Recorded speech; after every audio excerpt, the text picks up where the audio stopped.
Okay, May 40 here. So if you're a Republican partisan, you're just white-knuckling it these days because Kamala Harris has had nothing but great news for the past 3 weeks. She's had a steady rise in the polls, so much so that some political observers on both sides of the spectrum, right, some elites on both sides of the spectrum, think that Kamala Harris is unstoppable.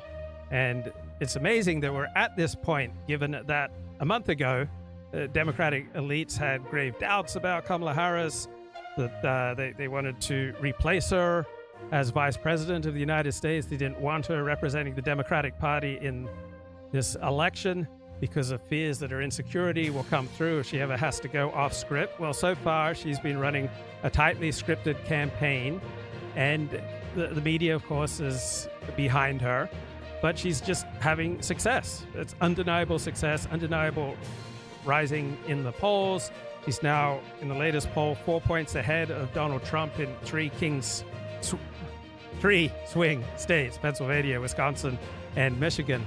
So if you're on the right, you're just hanging on, looking for some rays of light that Kamala Harris might be stopped. This is Eli Lake, all right, a centrist pundit here talking with the Commentary Magazine crew. Eli's really brilliant latest podcast contribution to the Free Press on their feed, honestly, which asks questions about how the media memory hole are literally using techniques laid out by George Orwell in 1984 by Czesław Miłosz. But whatever techniques the media are using, whatever techniques Kamala Harris is using, and she has the best political operatives running her team. All right, this is the all-star team that's running her operation. And so they know what they're doing, and she is following their lead. She is willing to take direction, unlike Donald Trump, who is not nearly as willing to take direction, constantly goes off script, off message. All right, so much so that Republicans are doubting that Trump now has the cognitive capacity at age 78 to stay on message. In his great book, The Captive Mind, by Milan Kundera, and his great novel, The Book of Laughter and Forgetting, to help Kamala Harris win the election. Matt, how do you think that these lines of attack are going to bite, or are the distractions from the Republican attacks by the media going to work? Well, I don't think we'll know for a while. You know, the other day on the podcast, we were discussing with Mark Halperin about what might interrupt this virtuous cycle of enthusiasm for Harris leading to positive, ebullient media coverage for Harris leading to more enthusiasm for Harris, and so on. And I listed a potential war in the Middle East, potential economic downturn, and then finally some type of scandal or controversy surrounding the biographies of either Harris or Walz. And Halperin said that the most likely of the three, in his view, was a potential scandal. And so what we have with the story over Walz's service in the National Guard, I think. So potential scandal in that neither Tim Walz nor Kamala Harris have been thoroughly vetted. And so you would expect a lot more stories come out about them that are damaging. I think could become a big problem for the Harris campaign. Walz has been silent as these criticisms of his portrayal of his National Guard service have mounted. And we had the news just before we began recording this podcast this morning, August 8th, that Donald Trump would be holding a press conference at Mar-a-Lago later this afternoon. And I expect Trump to amplify the criticisms, the attacks that J.D. Vance has already been making on Walz. So that could occupy some more media attention, distracting from the Harris swing state tour, and could become a problem for her. I do think, though, that we won't really get a sense of where this is headed until after the coronation in Chicago next week. And something happened last night, John, at Harris's rally in Michigan that I think could be a major problem for her and for the Democrats. As Harris was talking to the crowd, protesters began shouting at her, pro-Hamas protesters, saying that they will not vote for genocide. And Harris responded to them. And I think what she said was really revealing. She said, if you want Donald Trump to win, keep saying that. Otherwise, I'm talking. She didn't say, you're wrong. She didn't say, I won't support terrorism. She didn't say Israel has the right to defend itself, which she has said in the past. She said, shut up, because you might cost me the election. And then we learned that prior to the rally, she met with the pro-Hamas organizers of the uncommitted campaign in Michigan. And if the reporting is accurate, suggested that the organizers talked to her staff about a potential arms embargo against Israel next year if she takes office. By the way, the Labour government, the new Labour government in the United Kingdom, is moving toward an arms embargo of Israel. It's not out of the question if Harris-Walz wins. And so I think that Israel, what's happening in the Middle East, Harris's decision not to go with Josh Shapiro for Tim Walz, it will remain a big issue, especially for the pro-Israel community in this country, which is large. Okay, so the video of Harris taking on protesters in the crowd looks good. It looks good on the surface. You look at it and she's like, you want to talk about that? Keep talking about that. Right now I'm speaking. And I thought, hey, that's pretty good. She's been showing command at these rallies. And then somebody reminded me. I paid for this microphone, sir. Somebody reminded me that the I'm speaking thing she did in 2020 during her debate with Mike Pence. She said, I'm speaking. Why is that significant? Because the question about Kamala Harris is, not to sound like a 50-year-old in 1967 saying groovy, but whether she has any game. And yeah, we don't know yet whether she has game. We don't know yet how effective she might be when she goes off topic, when she no longer has a script to read. It seems like a million years ago, but was only like a few weeks ago, was that all the people, when everybody was talking about Joe Biden being too infirm to run for re-election, the squad lined up behind him because they want that party to go down in flames. They want the party of Obama and Clinton gone, and they want to be able to take it over. And that's where they're coming from. So I don't think the radical left, and the people who talk about genocide are the radical left. Let's get that out of the way. I don't think that they care if Trump wins. I think it's Okay, I don't think that people who talk about genocide in Gaza are necessarily on the radical left. You've had approximately 40,000 dead Gazans. This is a number. This is an amount of suffering that any normal person without a particularly partisan view in any direction is going to find disturbing. kind of good for them. So that's my take. My take is that that argument is not going to work. Yeah, I don't think she's going to lose because she's insufficiently pro-Israel. I think that's incredibly naive. The current Israeli government. I mean, the number of people like the current Israeli government who are friends of hers or allies of hers or something who are Zionist in orientation is probably 0 or 2 out of 5,000 or something like that. And so, but the American people, to the extent that this is an issue on which the American people will judge her or judge their politicians, are very supportive of Israel in its existential condition and the fight. So Susan Wojcicki, the longtime head of YouTube, has died of lung cancer. And I remember the changes of 2018, right, when there became this substantial reduction in the things that you could say on YouTube. And my sense is that YouTube is more free now than it was in 2018. And this is my point about Susan Wojcicki. Whoever was in charge of YouTube in 2018 would have been forced to make similar changes to the ones that she made due to pressure from advertisers. That the free and wide open YouTube of early 2018 was not sustainable as a business model. That eventually the forces of the left and the forces of advertisers would gather together and put unbelievable pressure on YouTube to reduce the spectrum of things that you could say on the platform. So I don't think Susan Wojcicki was some wicked witch who destroyed YouTube, right? Whoever was in charge of YouTube would have acted very similarly. So often in life, right, the situation is going to be far more powerful than the personalities that it is in. And this has been consistent from October 7th until now. It's not true of the Democratic Party as a whole, but it is true of Republicans overwhelmingly. It is true of independents. And it's more true of Democrats than you might think, given where the Democratic Party is on a lot of other issues. And so she doesn't know, in my view, she does not have an internal mechanism that will tell her how to calibrate this well, to say the things that she needs to say to keep her left flank from screaming and throwing bombs at her, but satisfying people who in general, would like the United States to be broadly supportive of Israel in its war against Islamist terror. Eli? So I think that's right. But I also think that a deeper problem here for the Harris campaign is that they are looking at this as an Israel-Palestinian issue, and all of the policy baggage that comes with it, from Bibi giving the speech against the Iran nuclear deal to the long support, under Clinton for the two-state solution, and all of that. And that is totally the wrong way to look at it in this election. The Israel issue is a proxy for a basic question about, do you support riots or do you support public order? Because the people who are activated about the Israel question are very similar to the people who were activated by George Floyd's murder in 2020, and similar to the people who were activated by the AIDS crisis during the ACT UP, very similar to the people who were activated by the Vietnam War, who took the side of the Viet Cong and the North Vietnamese army. This is a problem the Democrats have, and that you cannot look at this through the lens of simply like what our policy has been on a two-state solution and BB and settlements and all of these things. It has everything to do with, are these dirtbags part of your coalition? Because most Americans hate them, even if they have some sympathy for the idea that well, it'd be nice to have to see the war end in Gaza, and certainly have sympathy for Palestinians. And it's the idea that Israel in this particular case, it's got nothing to do with Israel. It has to do with the fact that the people who protested Netanyahu burned an American flag and hoisted Palestinian flags at Union Station. And that alone is the big question. It's the radicalism. And that is both a proxy for more than foreign policy. It's about gender issues. It's about all kinds of things that Kamala Harris has to do a lot more of a persuasive kind of switcheroo and explaining why she isn't the candidate that she was in 2019. And it doesn't help when you have meetings and listening sessions with such people. And I think they're just addressing the whole thing all wrong. I guess, I'm struggling in my head to figure out whether this is a totally new race or not. And right now, the margin between Harris and Trump is close enough that I'm not really sure. I mean, in all three of the major polling averages, the polls of polls, New York Times, 538, Real Clear Politics, Harris is leading Trump today by about 1 point. She's actually leading by a little bit more in the, in the 538.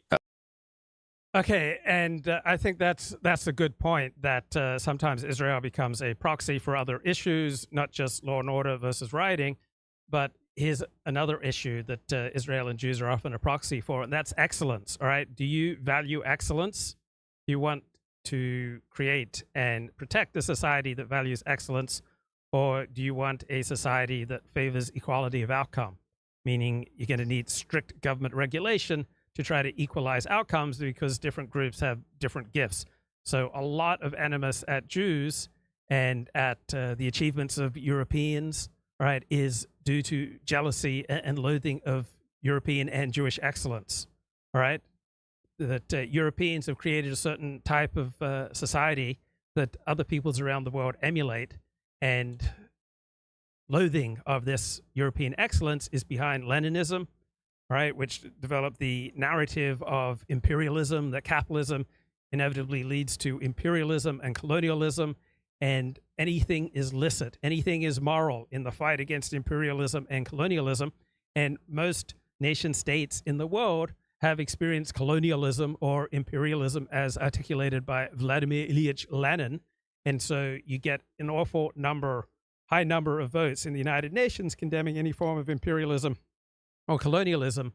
And on a nonpartisan lens, colonialism and imperialism simply recognize that peoples who are more excellent and more proficient and more powerful than other peoples will tend to expand, and the strong will take what they want and the weak will endure what they must, right? This is an iron law of nature.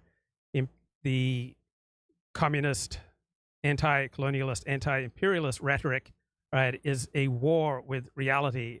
But it's a narrative that's been taken up by the Palestinians. It has a great deal of sympathy among Western intellectuals and most nation states in the United Nations, that anything done in the name of anti-imperialism and anti-colonialism, any terror, is justified by the righteousness, the justness of the cause. And on the other hand, any repression against this kind of anti-imperialist terror has to be severely restricted. So occasionally you hear a sentence that makes you think and stimulates your perspective in all sorts of different areas outside of the original argument. So here is a sentence that I heard from Chateau Hartiste about 10 years ago. The feminist goal is removing all constraints on female sexuality while maximally restricting male sexuality.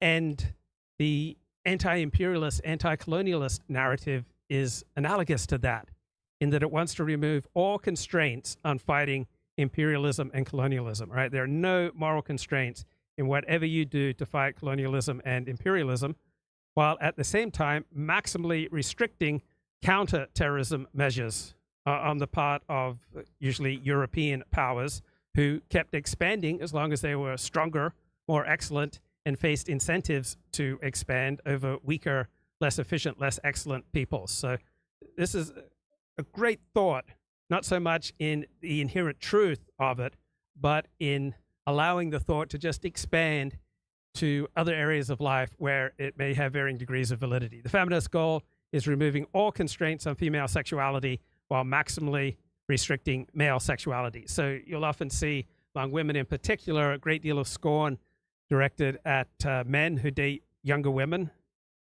and at the younger women themselves for taking high status, older men, right? This is an evolutionary argument that older women are going to use. Hey, why are you taking away from men that we could be dating with? On the other hand, younger women are sufficiently incentivized, as are powerful men, to go for that high status male or that high status young female who is most evolutionarily a benefit to them. So a lot of sharp one-liners on Chateau Hartis that didn't just apply to the War of the Sexes, but also to politics. Women in HR discriminate against beautiful women, not handsome men. No matter how conservative a girl is, the inner social justice warrior is always waiting to leap out if deemed advantageous, right? If you get the right situation, many a conservative girl will release her inner social justice warrior. Every woman has an inner crisis actress waiting for the slimmest pretext to surface. And then talks about the switch between the old, strong, independent woman and the helpless victim. And here's a theory. As campuses have skewed more female the past 30 years, rape culture myth has served as a nifty boogeyman to explain lousy dating dynamics for women. Another comment, women are such strange creatures willing to abandon their race and their religion when they fail to find a good boyfriend in the one group that they were born into. The only relationship that works is where the man dates downwards. If the woman thinks that she is on even footing with the guy, even in her mind, she will grow to resent him and look for something better. Once a society becomes feminized, it cannot react to threats to it from patriarchal societies. The feminized society allows itself to be conquered instead of putting up a fight. There is no record of a society becoming feminist and then returning to patriarchy without being conquered first. Feminism is a one-way ticket to destruction by an outside patriarchal force. Feminists want to return to primitive times where they could share the 10% of alpha males while the rest get nothing. Third wave feminism, marriage, monogamy, religion, and tradition are all under attack because they all regulate female activity. That's a good thing. Societies built on monogamy, polygamous societies, are unproductive. Men will do nothing but fight over women. Under monogamy, every man gets a woman, thus everyone has an incentive to work hard, to innovate, and to excel. So we probably have a reflex to think that more choice, more freedom is better, but I know from my own life how much benefit I get from discipline, from setting certain protocols for myself, such as the way I start my day, the way I go about certain tasks. Because if I allow myself to choose, I'm very easy to give in to less productive impulses.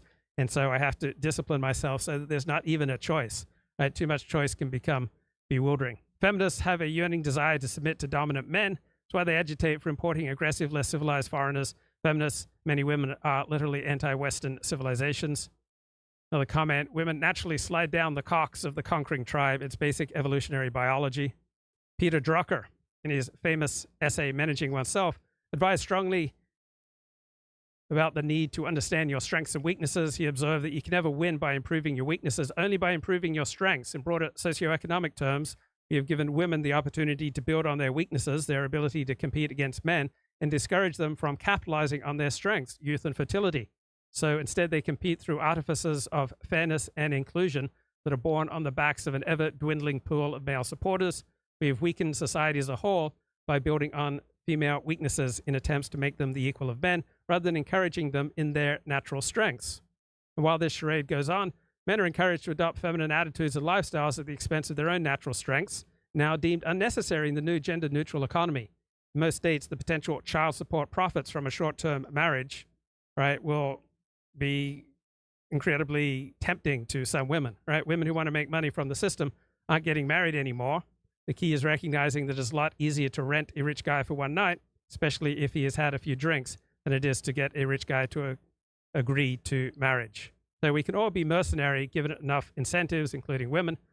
Luckily for most men, most women still want to have children within a marriage. Single motherhood is not a desired life outcome for psychologically healthy women. What this means is that for the typical man, the odds of getting fleeced by a woman pulling the old gotcha pregnancy maneuver are quite low. Over the past 10 years, we've also had a steady diminishing of the choices that you can make for humor, right? The topics that we're allowed to joke about have narrowed. Men are about the safest choice left. Mother-in-law jokes were huge up into the 1970s, but all sorts of jokes that were going strong into the 90s have now become socially unacceptable. Right, I love historian David Starkey and his high IQ critique of modern Britain. Has to be confronted. Tandael, back in the old days, he put it simply constitutionally. It was, known as the West Lothian question. Why is it that Scottish MPs can vote on English laws and English MPs can't vote on Scottish ones? But suddenly it's much, much bigger. Are the English to be allowed in this extraordinary torment of ethnicities? Are the English to be allowed to have their own? Which then raises the whole question of what's the relationship between British and all of these other things, between British, in other words, all these hyphenated identities. What is the relationship above all between British and English? We are overwhelmingly the largest group, and we are the one that's least represented. And what's happened instead, of course, is that Labour, and this is the moment again at which I predicted this in all my recent videos, have been saying the Labour Party has ceased to be the party of the working class, and it's become the party of the rampantly powerful, entitled public sector, the sort of person who is represented by the overnighted, overpaid, overindulged Sir Keith, whatever he's called, Mark Rowley. That's what the Labour Party represents, and it is the potential of a police state. I just wanted to come back to this tweet from Elon Musk. I think it's really important about civil war, and there's a few things I want to ask about the tweet. First of all, Elon Musk isn't British, and many American, I know he's not American either, he's South African, but many American commentators and non-British people have been using extraordinarily hyperbolic language around what's going on in the UK at the moment, and some may accuse them of even egging it on with this kind of language. And we don't want to condone the violence or the riots, and we don't want to encourage people to do these things. So are you concerned in any way about foreign interference in the UK right now, where you've kind of got these bad actors, perhaps in America and elsewhere, who are almost encouraging these people to go out and riot and to protest in this violent way? Yes, and there is an element of proper concern about that. Look, I share your concern. I've been talking pathetically as an old man about the world that I remember, the world of growing up on a non-violent council estate, in which there was a competition to keep your privet hedge neatly cut, in which the women, and again, this is something else that's not been talked about, women have been present in these demonstrations. This is not the usual group of football louts. Okay, here's a video of women. What the heck? Why isn't that playing?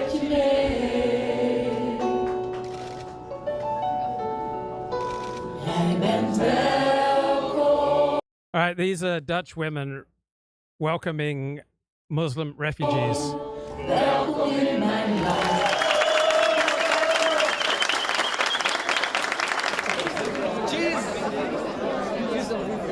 Thank you, Holland. Ik heb het liedje geschreven toen ik het nieuws hoorde van de vrachtwagen waar al die mensen zijn omgekomen. En toen... Okay, I found this on Chateau Artiste a few years ago. Right, looking back at my notes, some distant thoughts on feminine. Women can be shamed into behaving and looking more feminine, which is a good thing. Too bad we've lost that lesson. We do the opposite now. We shame women for being feminine, looking thin and pretty, and we glorify women who act masculine and look like dump trucks. Another comment, small useless pets like indoor cats are child substitutes. There's no flamming away that obvious conclusion. Under a fog of try-hard white knight rhetoric, the cat provides the single in the city cock carouseller, the outlet for her maternal nurturing instinct, however weak, that a real child of hers can't, because she hasn't got pregnant in the 15 years she's been on the pill. There's a Chateau Artiste commenting on this video. This is a video of Dutch women at an airport singing a song welcoming Muslim refugees to their homeland. Most of the women are middle-aged and depressed-looking hippie retreads. The one young girl in the video glances around, wondering what's going on. One outcome of the modern sexual market was the growth of the demographic of unmarried, unloved, childless, aging, bitter white spinsters who sacrificed their prime fertility years riding the cock carousel, or riding its closest cousin, the social media attention whore carousel.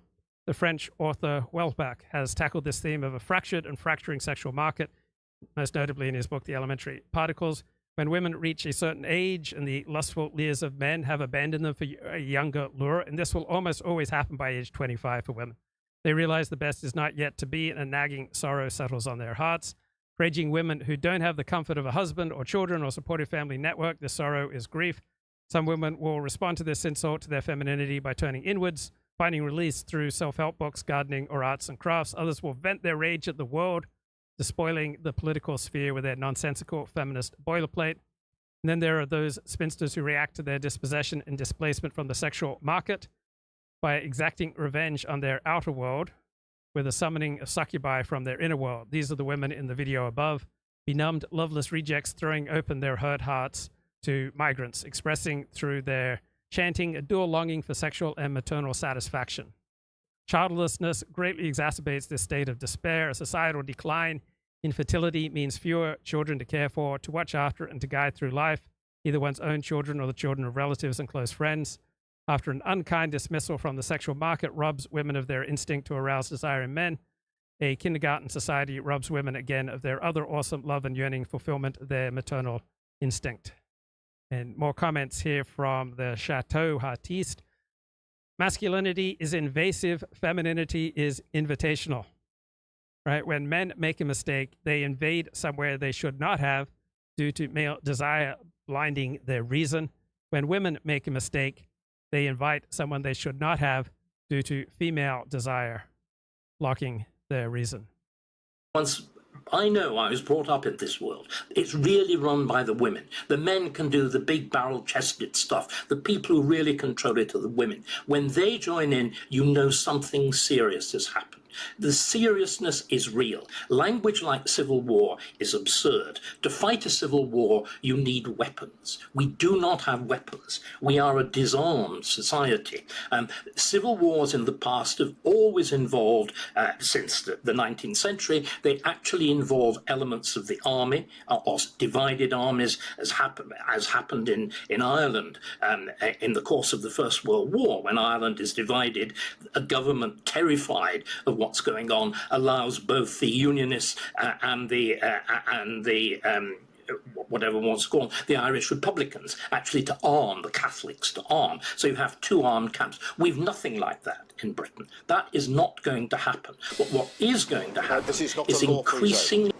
And I think that's clear from the prosecutions and sentencing. Today we're due sentencing for online behaviour. That's a reminder to everyone that whether you're directly involved or whether you're remotely involved, you're culpable and you will be put before the courts if you've broken the law. I do agree that we're going to have to look more broadly at social media after this disorder.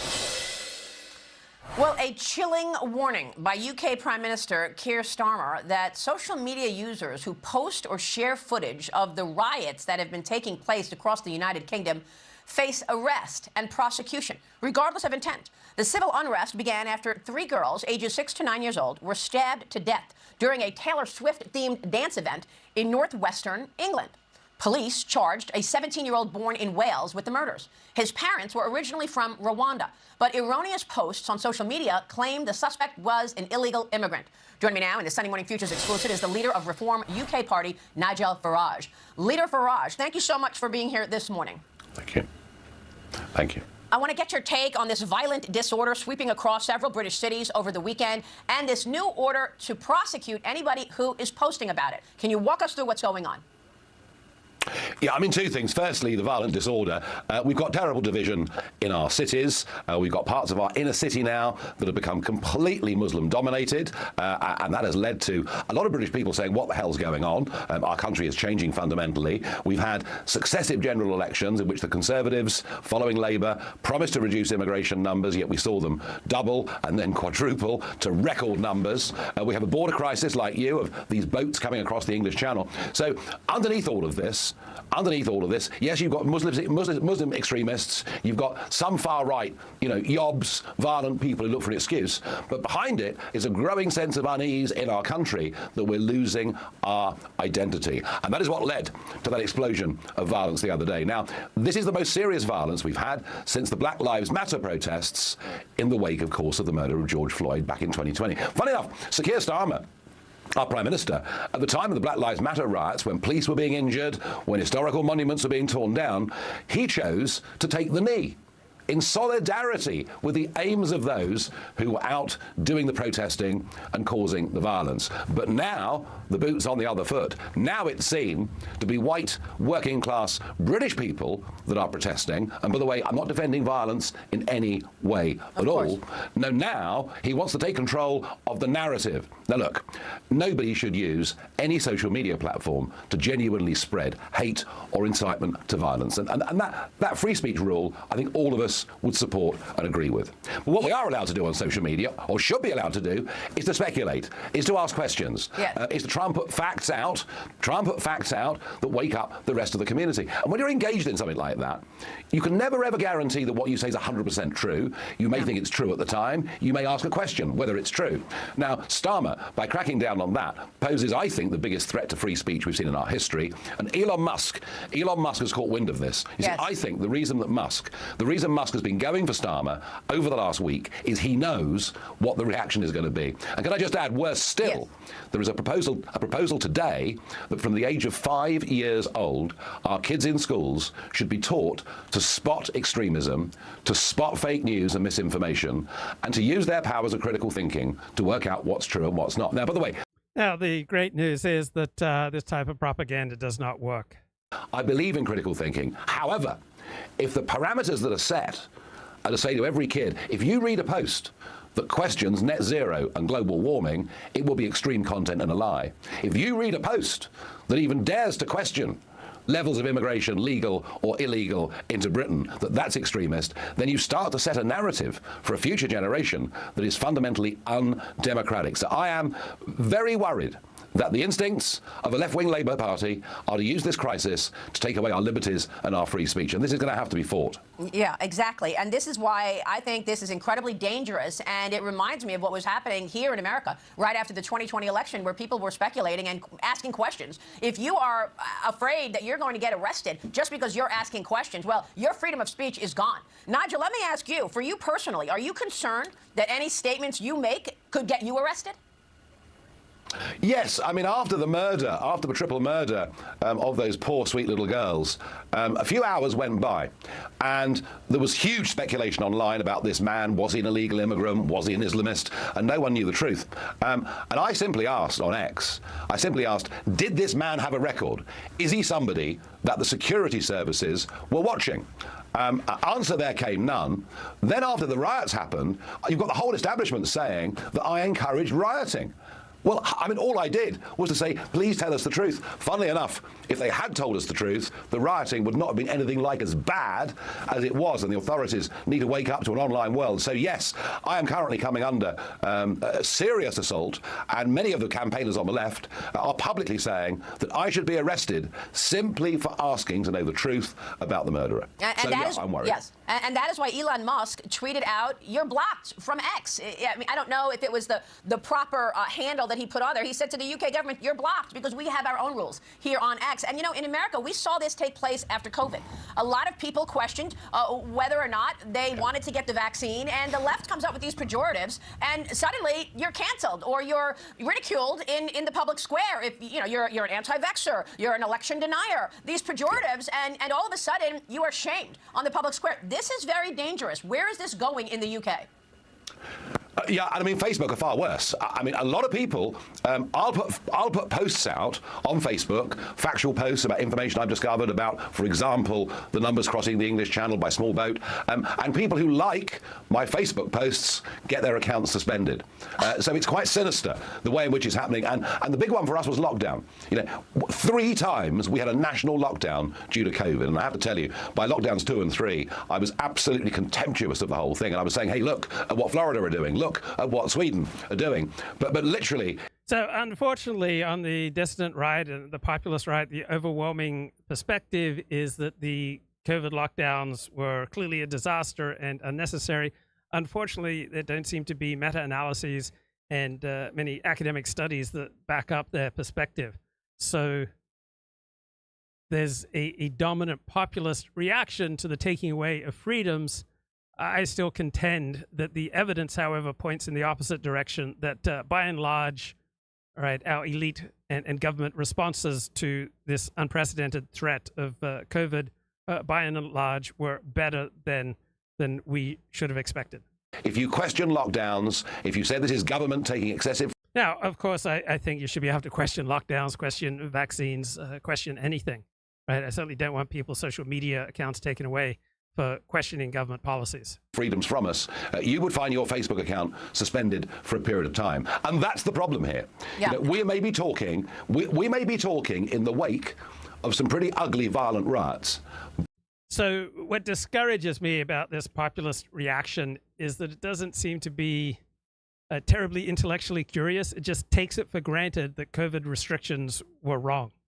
And there's this dominant reaction among populists and dissidents that COVID was nothing. COVID was no big deal, when according to the most comprehensive academic studies we have, that the average COVID fatality took away approximately 15 years of life, which is not nothing.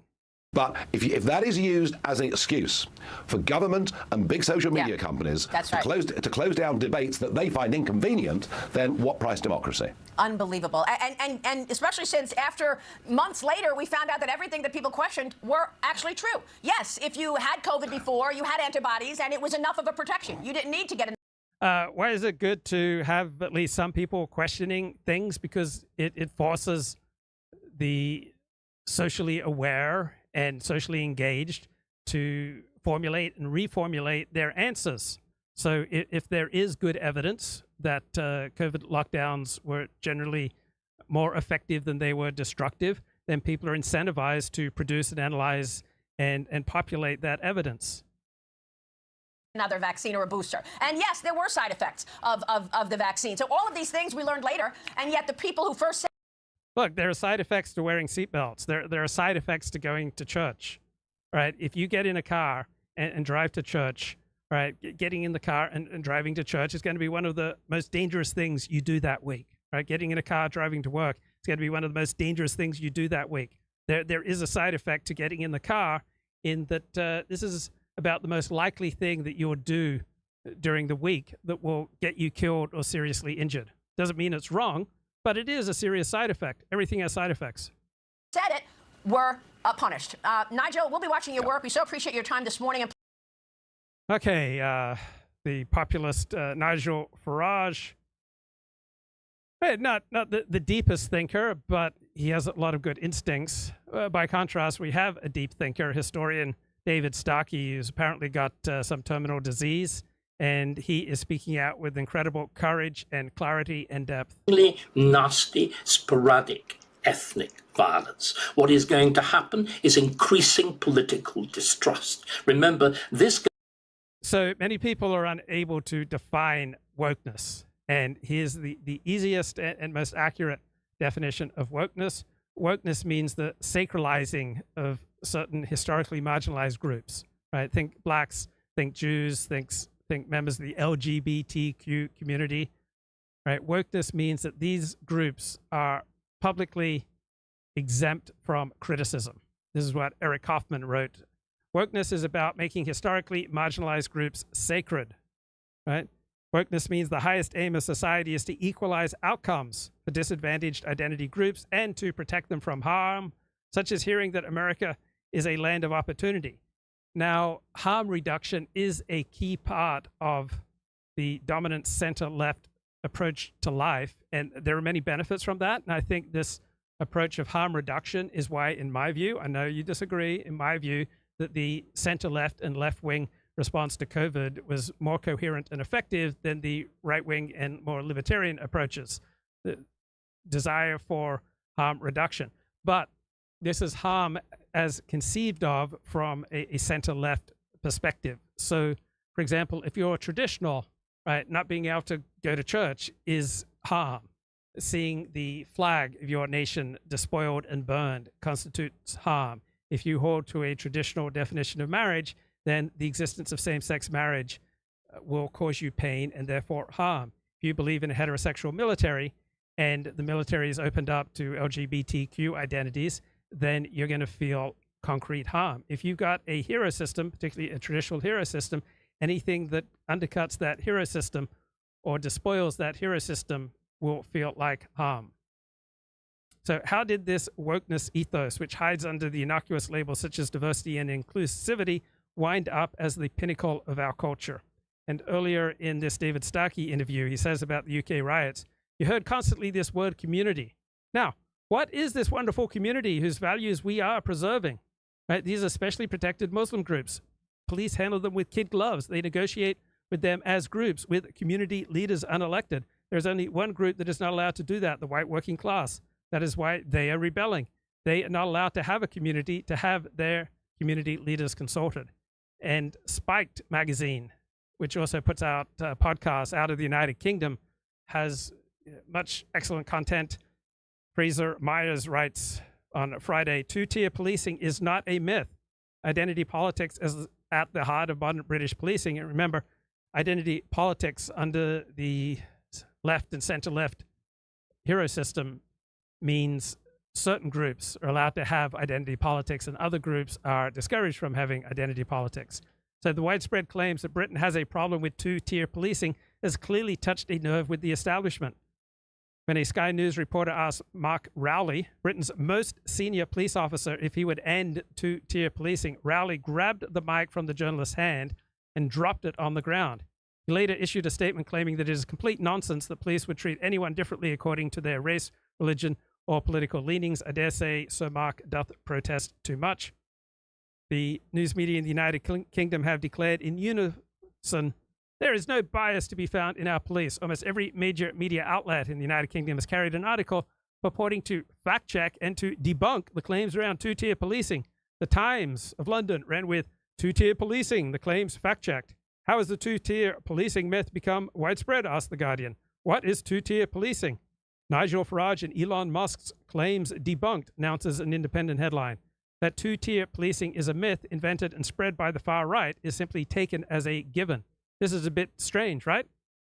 Very same outlets that have been running near weekly articles on how the police are institutionally or structurally racist, riddled with some ism or phobia, now proclaim that any suggestion of unfairness in policing is preposterous. If you dare to use the word two-tier policing or two-tier Keir, then you have fallen under the malign sway of Tommy Robinson.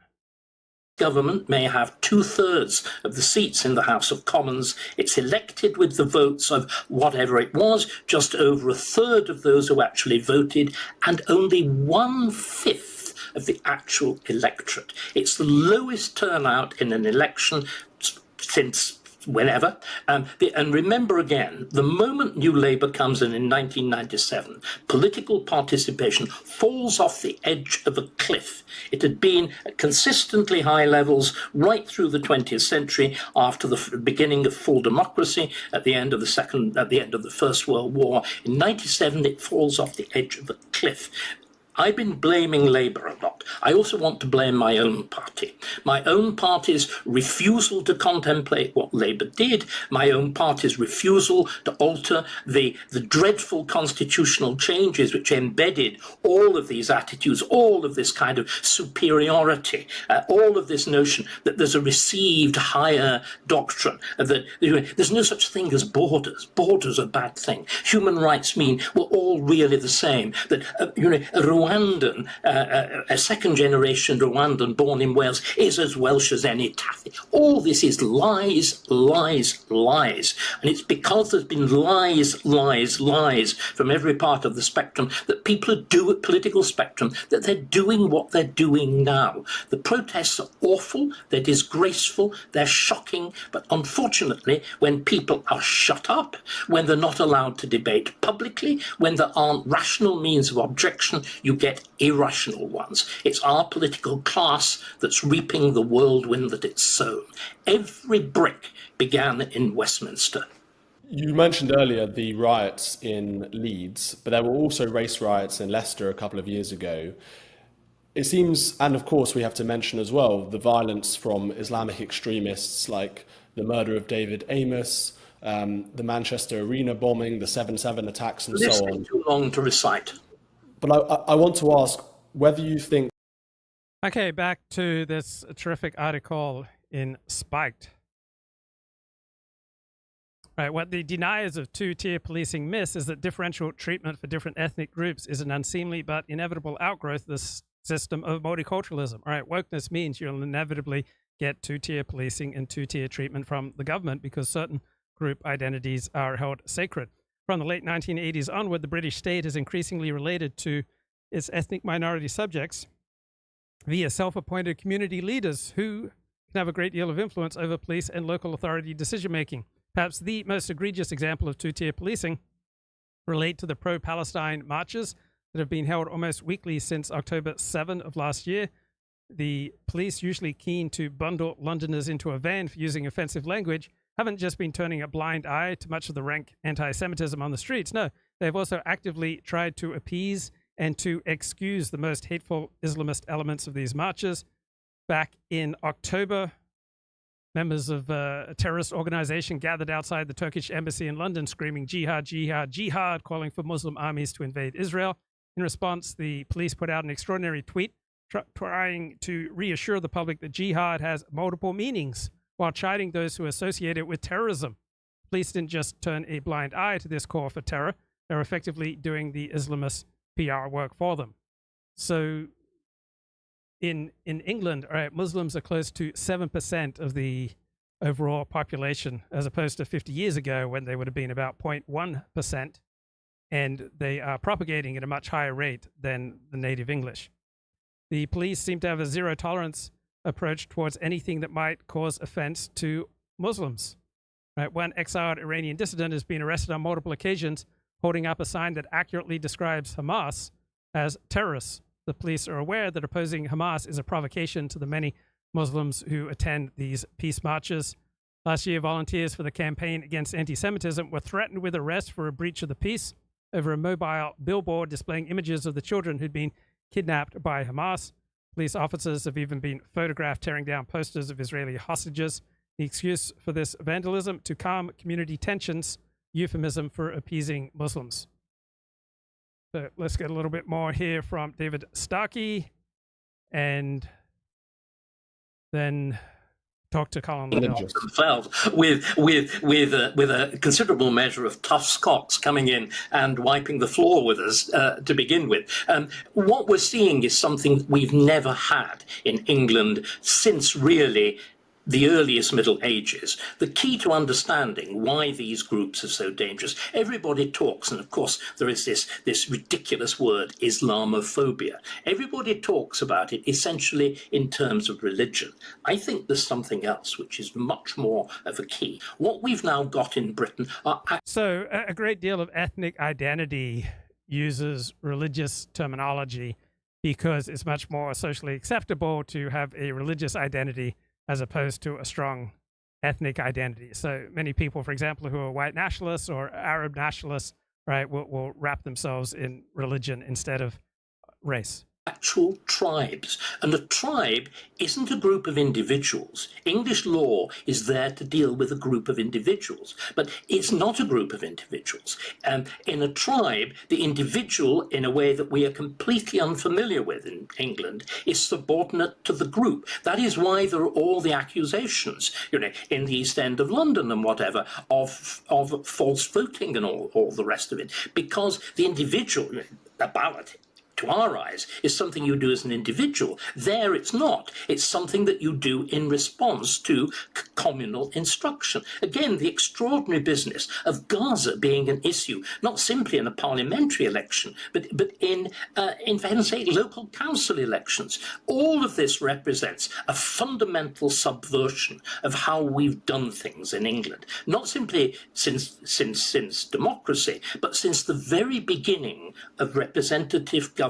Remember, we used to be that world again that Lee Kuan Yew was talking about, that I was talking about. It goes way, way back to Magna Carta. It goes way, way back to the 12th, the 13th, and the 14th centuries. And it involves this notion of the governed having the right to participate in government. Okay, hoping to speak to Colin Liddell shortly. Let's get a burst of the Donald news. Trump spoke to reporters at great length, while Kamala Harris, well, if you ran to the fridge, you missed it. When the vice president stunned the media and political world by picking the largely obscure Minnesota Governor Tim Walz as her running mate, there was a striking and unmistakable pattern to the coverage. The journalists and commentators who like Walz, which is to say most of the mainstream media, talked about his persona, his life story, how he's the epitome of rural America.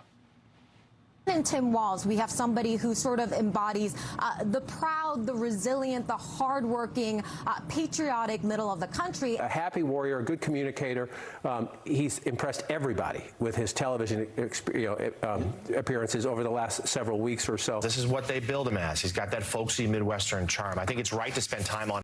He is charming. He is a happy warrior. He does exude joy. He is a formidable communicator, right? Even a partisan right-winger such as me can accept those basic truths. His biography, it is very impressive. He screams mac and cheese and a trip to the hardware store. But the media people who don't like Walz are focused on policy, on his very liberal record in the blue state of Minnesota. Remember, if the squad is happy and they are ecstatic that Walz is the choice, you should grab your children and watch your wallet. Because if Harris and he end up in power, you're going to need to do a lot more to protect both. Because for Governor Walz, being a socialist just means being a good neighbor. Minnesota is not known for moderation in its Democrat Party, and Tim Walz really is not known for being anything other than a pretty hardline progressive leftist. It's also a trick pick, because this guy's not Minnesota nice, he's Minnesota nuts. Yeah. They keep saying this guy's, oh, there's Midwestern white value. Come on, this guy's a lunatic. Sanctuary cities, driver's license for illegals, sanctuary cities for sex changes for children. I mean, is it normal to let your biggest city in your state burn while you're the governor for 4 days, destroying thousands of businesses, hundreds of millions of dollars in property damage while you do nothing? Meanwhile, in contrast to Harris's avoidance of the media, Trump took questions for an hour at a Mar-a-Lago news conference, ripping Harris, and he did not like a reporter asking why he wasn't doing more events. Some of your allies have expressed concern that you're not taking this race seriously, particularly at a time where there is enthusiasm on the other side. Why haven't you been campaigning this week? Because I'm leading by a lot. Excuse me, what are we doing right now? She's not doing any news conference. You know why she's not doing it? Because she can't do a news conference. She doesn't know how to do a news conference. She's not smart enough to do a news conference. The result, Kamala Harris, for the first time, took a handful of questions from the press, defending Tim Walz against attacks on his record. There's been a lot of questions about when you're going to sit down for your first interview since being the nominee. I've talked to my team. I want us to get an interview scheduled before the end of the month. The whole thing lasted 70 seconds. But shouldn't the mainstream media be insisting that she take more press questions? Not because we're so important, but because the public deserves to get some unscripted answers? I'm Howard Kurtz, and this is Media Buzz. So the main topic today is what is wokeness, what is two-tier policing, two-tier government, two tiers of narratives, what makes one group sacred, another group identity trash. The rollout for the Minnesota governor with the very liberal record shows he knows how to throw a punch. To his Okay, former let's high school bring students, he was Colin Mr. Liddell Wrong. into the show. Colin, what are your thoughts on the rioting in the United Kingdom over the past 2 weeks? Well, my main thought is it's kind of interesting. I didn't really expect it to be as widespread as it became. And I fully expected it to fizzle out, especially once the football season got started. Now, do you think that it is going to fizzle out? You think the opposition is so strong, or that there are competing interests so strong that this is pretty much the end of it? Well, I think with riots, they kind of they come and go. There's a bit of an upsurge. A lot of people riot. They blow off steam, and then it disappears. The underlying problems are still there, though. So we should expect to see more and more problems down the line.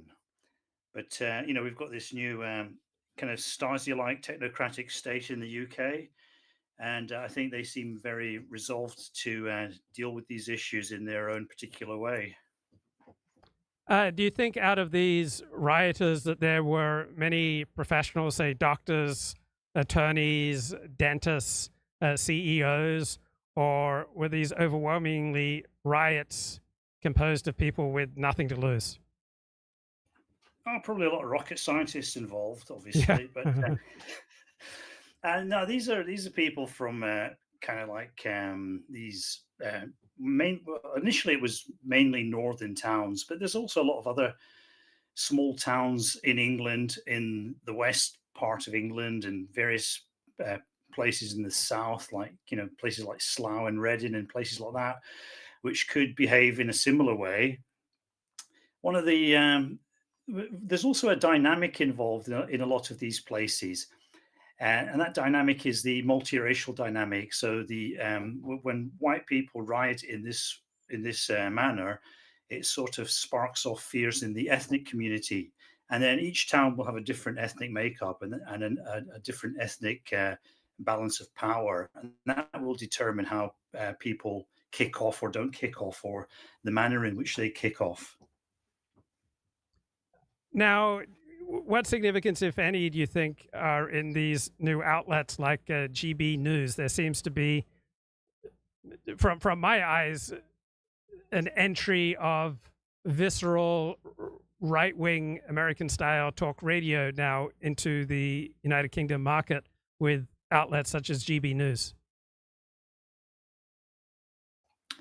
Yeah, well, GBNews is almost a kind of second coming of Russia today, I think.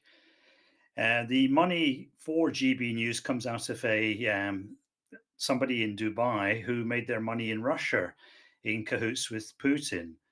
So that's basically where the money comes from. There's another source of money, which is this guy who has a lot of interests in various hedge funds connected to carbon fuels. And so, you always have to think about where does the money come from. And then GBNews is not actually making any money itself. In fact, it seems to be losing about £30 million a year since it's been established. So it's not exactly a money spinner. It's not making a great deal of ad revenue. And so it must be there for a purpose. And the purpose must be the purpose that is the purpose of GBNews must be the purpose that certain people are prepared to pay for, to the tune of £30 million a year. And what would that be? I mean, why would anybody want to put Nigel Farage on the TV on a regular basis for £30 million a year? It just doesn't really make sense if you look at it in those terms. So I think a much more sensible analysis of the available data is that GBNews is a Russian polarization operation. It's there to kind of play up the divisions and tensions within British society, which are genuinely there. And so, on the one hand, you have GBNews, you have other various outlets and media operations. You could point to Twitter as well, Elon Musk. You could point to Spiked, which used to be an outlet called Marxism Today. You could point to all sorts of things like that. Their interest is to rake up divisions and to intensify polarization in British society. Now, you could see that either that's their business model. By doing that, they get more clicks, more hits, and they find some way to monetize that. Or you could say that this is a more of a political or a geopolitical project. And there's evidence that points in both directions.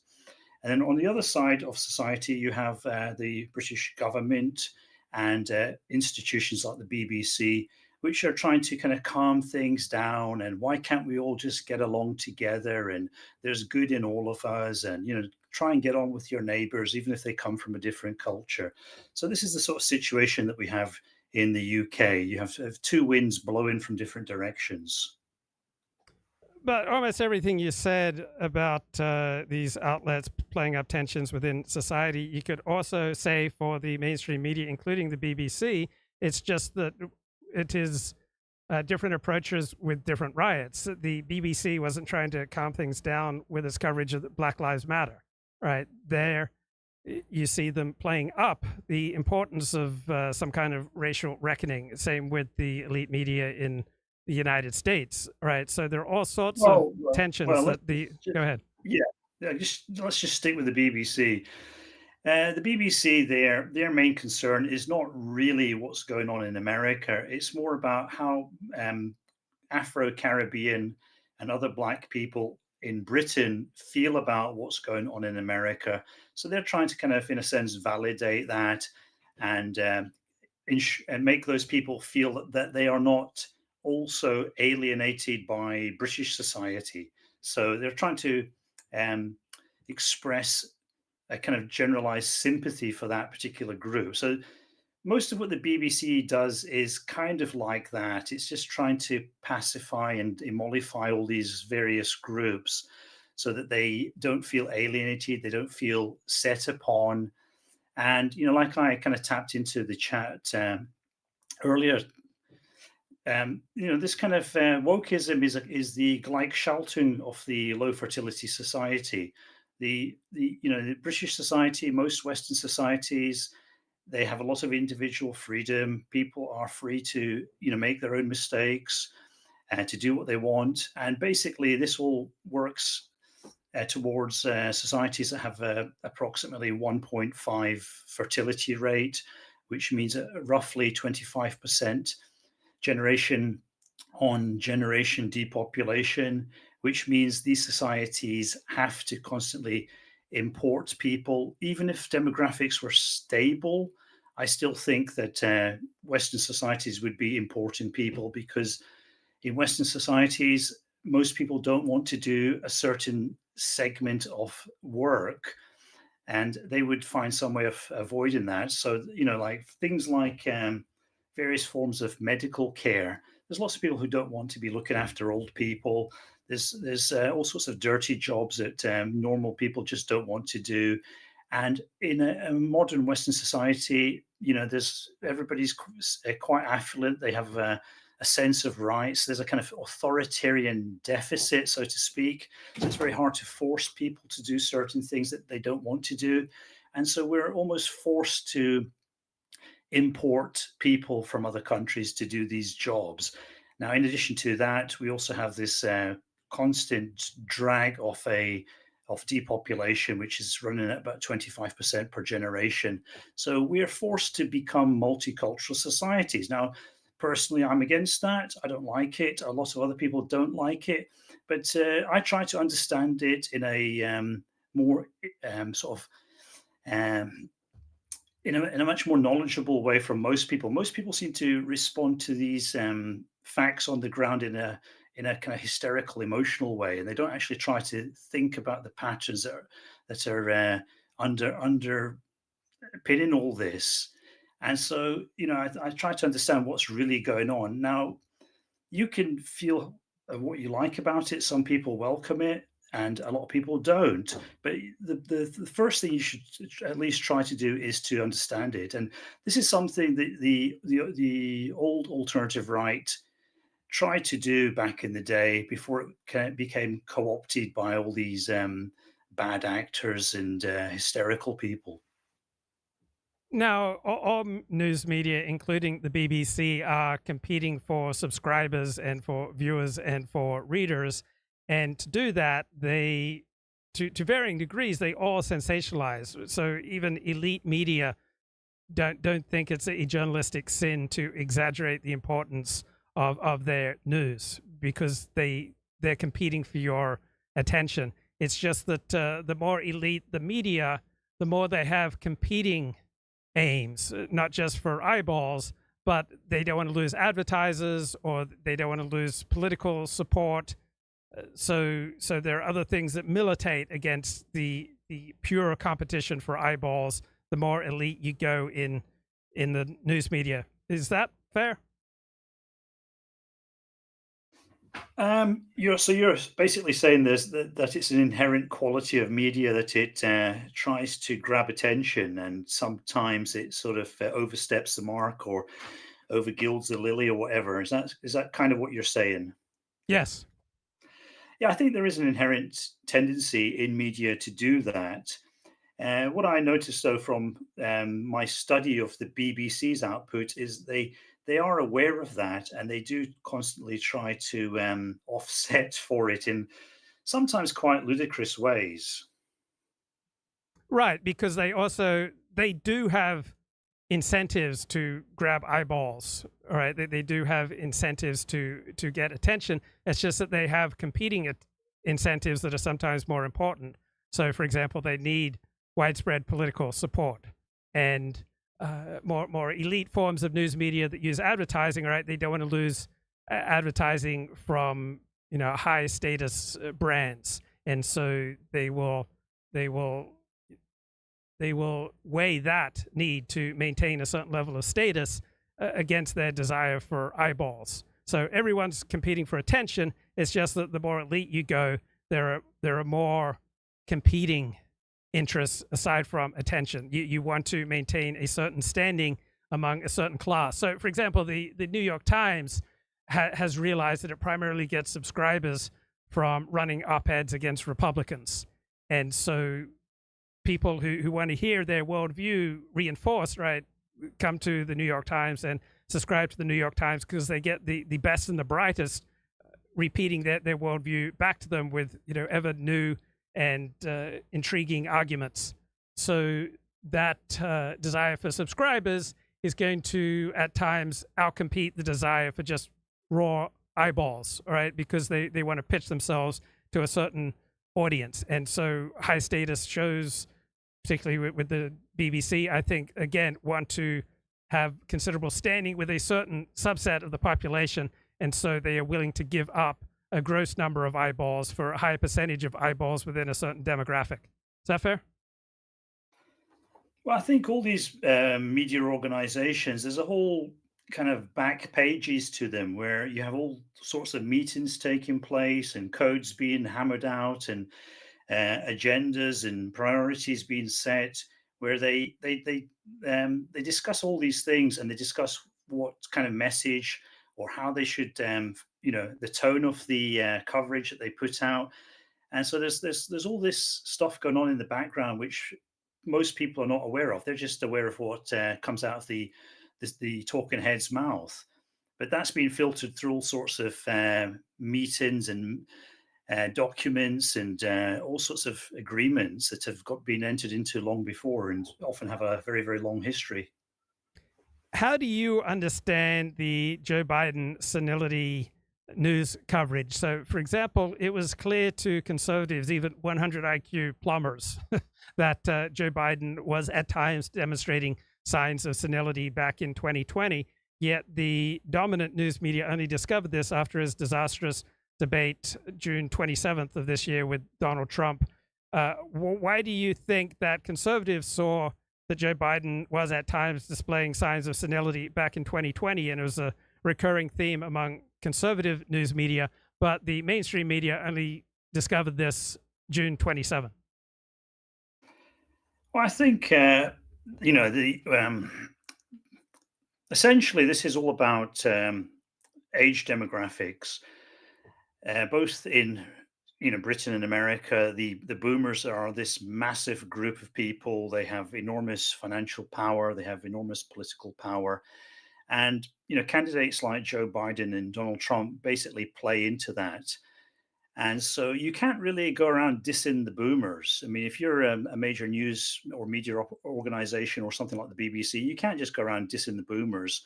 They have a lot of power. They'll bring you down. And so they a certain amount of everybody knew that Joe Biden was sort of senile.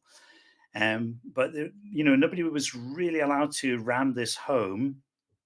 And it wasn't really an issue because everybody was pretty much convinced that Donald Trump was also senile. So Donald Trump's senility kind of sort of canceled out Joe Biden's senility. And then why mention it? Because, most of our viewers and audience are also there or thereabouts. So I think that was the sort of balance of this particular equation. And I think, in a sense, Donald Trump was pretty senile, because the most sort of senile thing he did was to agree to that debate, because thanks to that debate, he lost his perfect opponent. Because going into this election, Donald Trump was in a good position because he was the slightly less senile member. Sorry, he was the slightly less senile candidate of the two, and that was a massive advantage. And by going into this debate early, given the Democrats plenty of time to yank Joe Biden out, he's in a much less enviable position now. When you live and work in an elite status, there's a type of language that you're expected to use, a careful, critical language that doesn't use words like senile, doesn't use words like retarded. And so the more elite you go, and the more elite you go in media outlets, the more deference is given to civility as opposed to telling the truth, because the truth is often raw and rude. And so this fear of saying a word like senile or anything like it, or pointing out someone's obvious physical declining abilities, is going to have much more power the more elite you go, while people who are plumbers or work in construction, right, they are much more likely to use words like senile or retarded. There are no polite terms for senile and retarded that are nearly as effective. So by tipping so much into civility, the elite blinded themselves from obvious truths such as Joe Biden's senility. What do you think? I don't think so. I think they actually were aware that he was sort of senile, or senile enough anyway. But like I said, they kind of balanced that against Trump's apparent, well, he has a different form of mental illness. They probably thought, but it was effectively a form of a more florid form of senility. He could speak better, but he was saying some crazy things, that kind of senility. So I think they kind of looked at it in that way, and they thought, we don't really have to go into, this thing about somebody being old and no longer able to function at the top level, because, the essential, I think the essential choice that American voters are being offered is not between formerly two old senile men, and now between one semi-senile man and this new candidate Kamala Harris, which someone I don't really think very highly of.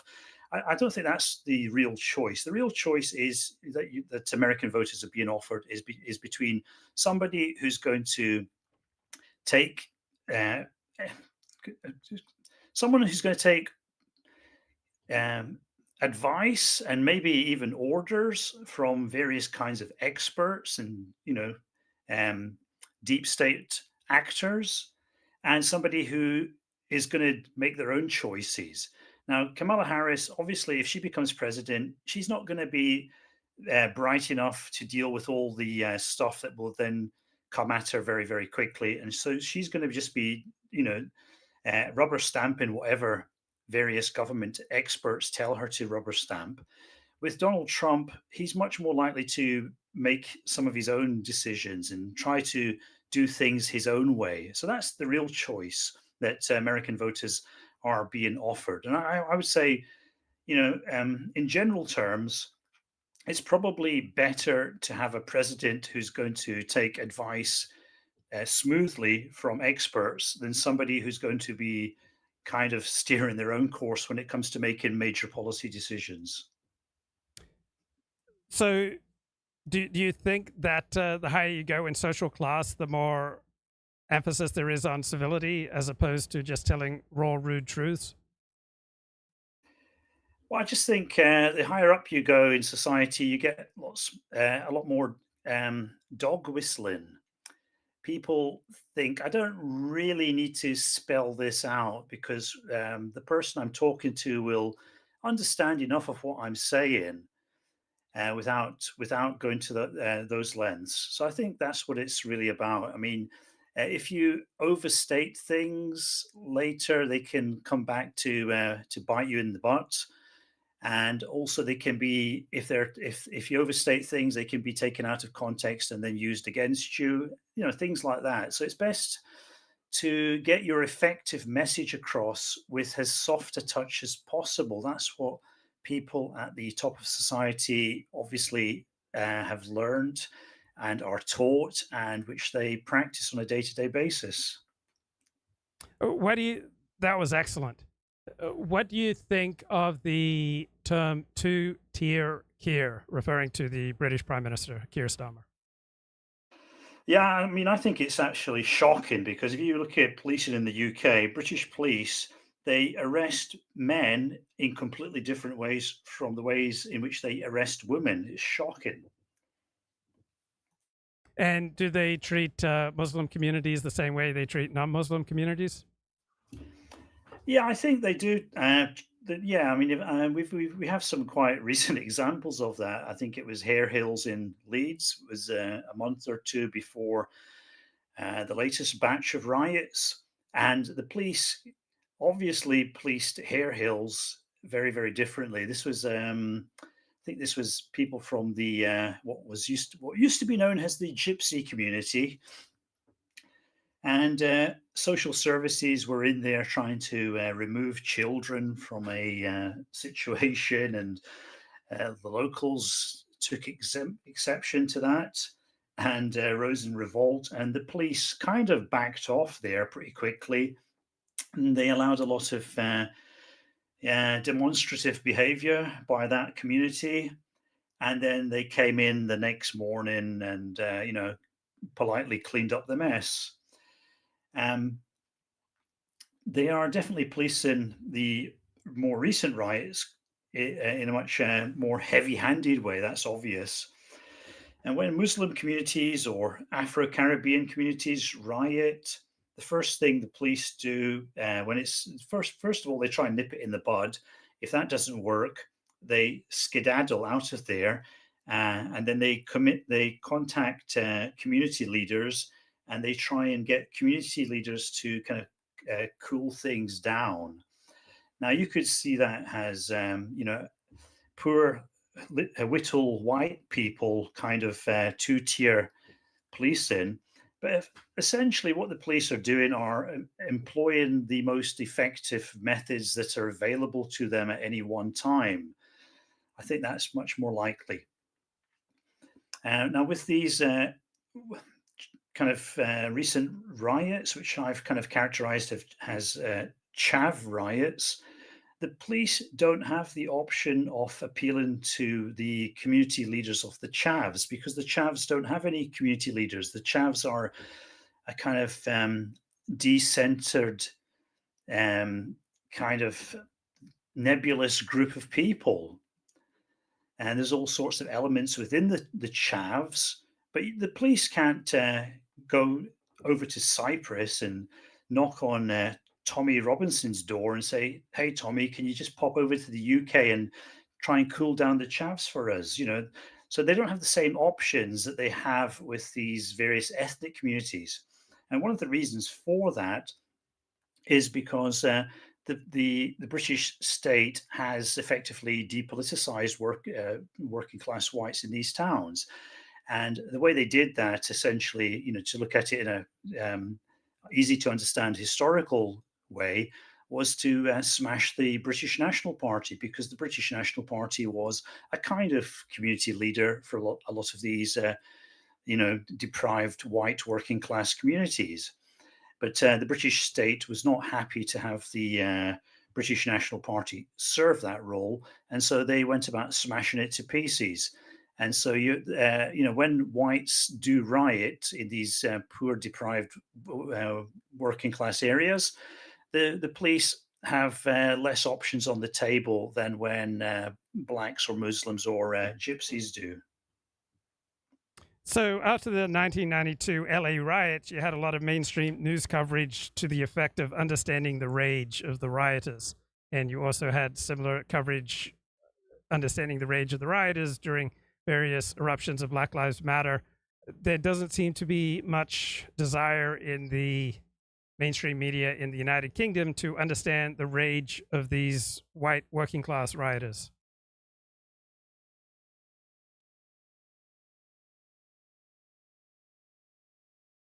Colin? Oh, sorry. Could you repeat that question? Yeah. So when you have eruptions of rioting among certain privileged groups, such as blacks and Muslims, you get a lot of elite news media coverage around understanding the rage of the rioters. But when it comes to white working class riots, such as we recently saw in Great Britain, there's very little interest in the mainstream media for understanding the rage. So the understanding seems to only go in certain directions. Well, I think it's not really about understanding. I think we do understand the rage of these groups of people. I mean, they're pissed off about immigrants, you know. I mean, so it's not like it's any secret. It's like, you know, Joe Biden's senility. Everybody knows about it. It's just that, you know, they do things that, I mean, basically, the problem is, like I say, the British state is committed to a policy of multiculturalism, and you know, we do have a lot of immigrants in the United Kingdom. There are a lot of refugees coming across the channel, and all these. I mean, I think in this case the problem stems from refugees. The Southport stabber, he was the child of refugees. The communities that kicked off and rioted, a lot of them have pre-existing issues with refugees. So these refugees are being kind of spread out across the country. Now, what's happened is that these refugees arrive on the south coast, a lot of them, or they fly into London, and they probably expect to be put up in a nice flat or hotel in London and to live the high life. And unfortunately, the British government doesn't have the funds available to accommodate them. And so it's in its wisdom, it's decided to sort of roll them out across the nation and put them into these much poorer and more deprived towns where the property prices are a lot cheaper and where rents are a lot cheaper. Unfortunately, this has a little bit of a local knock-on effect. By putting these migrants into these areas, it actually pushes up prices in those areas. There's less social housing for locals. A lot of the accommodation is contracted out to private landlords. When you contract out to private landlords, you're artificially increasing the amount of demand. Therefore, you're pushing up private rents for everybody in that area. So there's all sorts of knock-on effects. But the British government has decided that it can carry this migrant load easier if it spreads it wider. This is what they've been doing. And they've been doing this for a long time. This is not just a new thing. This has been going on in dribs and drabs for a while. And initially, it was probably working at some level. And by working, I meant by working, I mean it was cutting costs, and it was also doing something else which the British government regards as very, very important. The British government doesn't want the same group of migrants to cluster together and form their own separate alienated community. So in order to counteract that, they think the best thing is to send migrants out in smaller groups to other communities where they can't exist as a single isolated community, where they're forced to interact with other people outside their own group. And the thinking behind this is that this will then speed up assimilation. So this is the other motive for it. So there's a direct economic financial motive to cut costs, but there's also the other idea that by sending Abdul and his friends to small towns in the north of England, this will speed up their assimilation into British culture. Now, I personally think that's a rather naive idea. It's quite difficult to assimilate into some of these northern towns. It's probably a lot easier to assimilate into nice middle class southern towns, in fact, because there people are kind of much more interested in things that are different and exotic, and those people are a lot more kind of tolerant and easygoing than gruff northerners. Okay, I got a question out of left field, just something that happened to me the other day. I was standing at a street. It was a busy boulevard, right? There are 3 lanes of traffic in each direction, and there's a young father who's white, and he's got 2 kids in a pram, and he is standing right on the curb, so that if a truck or a bus or SUV comes by with the side mirror, right, could very well swipe him and hit him. He is right on the curb next to a busy street. And this is a big city. I don't know him. But after a minute or so, I say, you're an inch or 2 away from getting hit by a vehicle. And he said, oh, don't worry about it. I'm just curious, how would you relate to a complete stranger in that kind of situation who seems to be putting himself at risk and his 2 infant children at risk? I don't know. It really would depend what mood I'm in and the look of the person. He did not look at all threatening, so I just want to make that clear. Well, no, I meant whether I like the look of him or not. Mm-hmm. Or when you see people, you get a sense of how they might respond if you talk to them. You're not really conscious of this. This is all going on at very, very rapid speed in your, in the less conscious part of your brain. But I don't know. It'd be hard to really. I would probably react in completely different ways on different days of the week.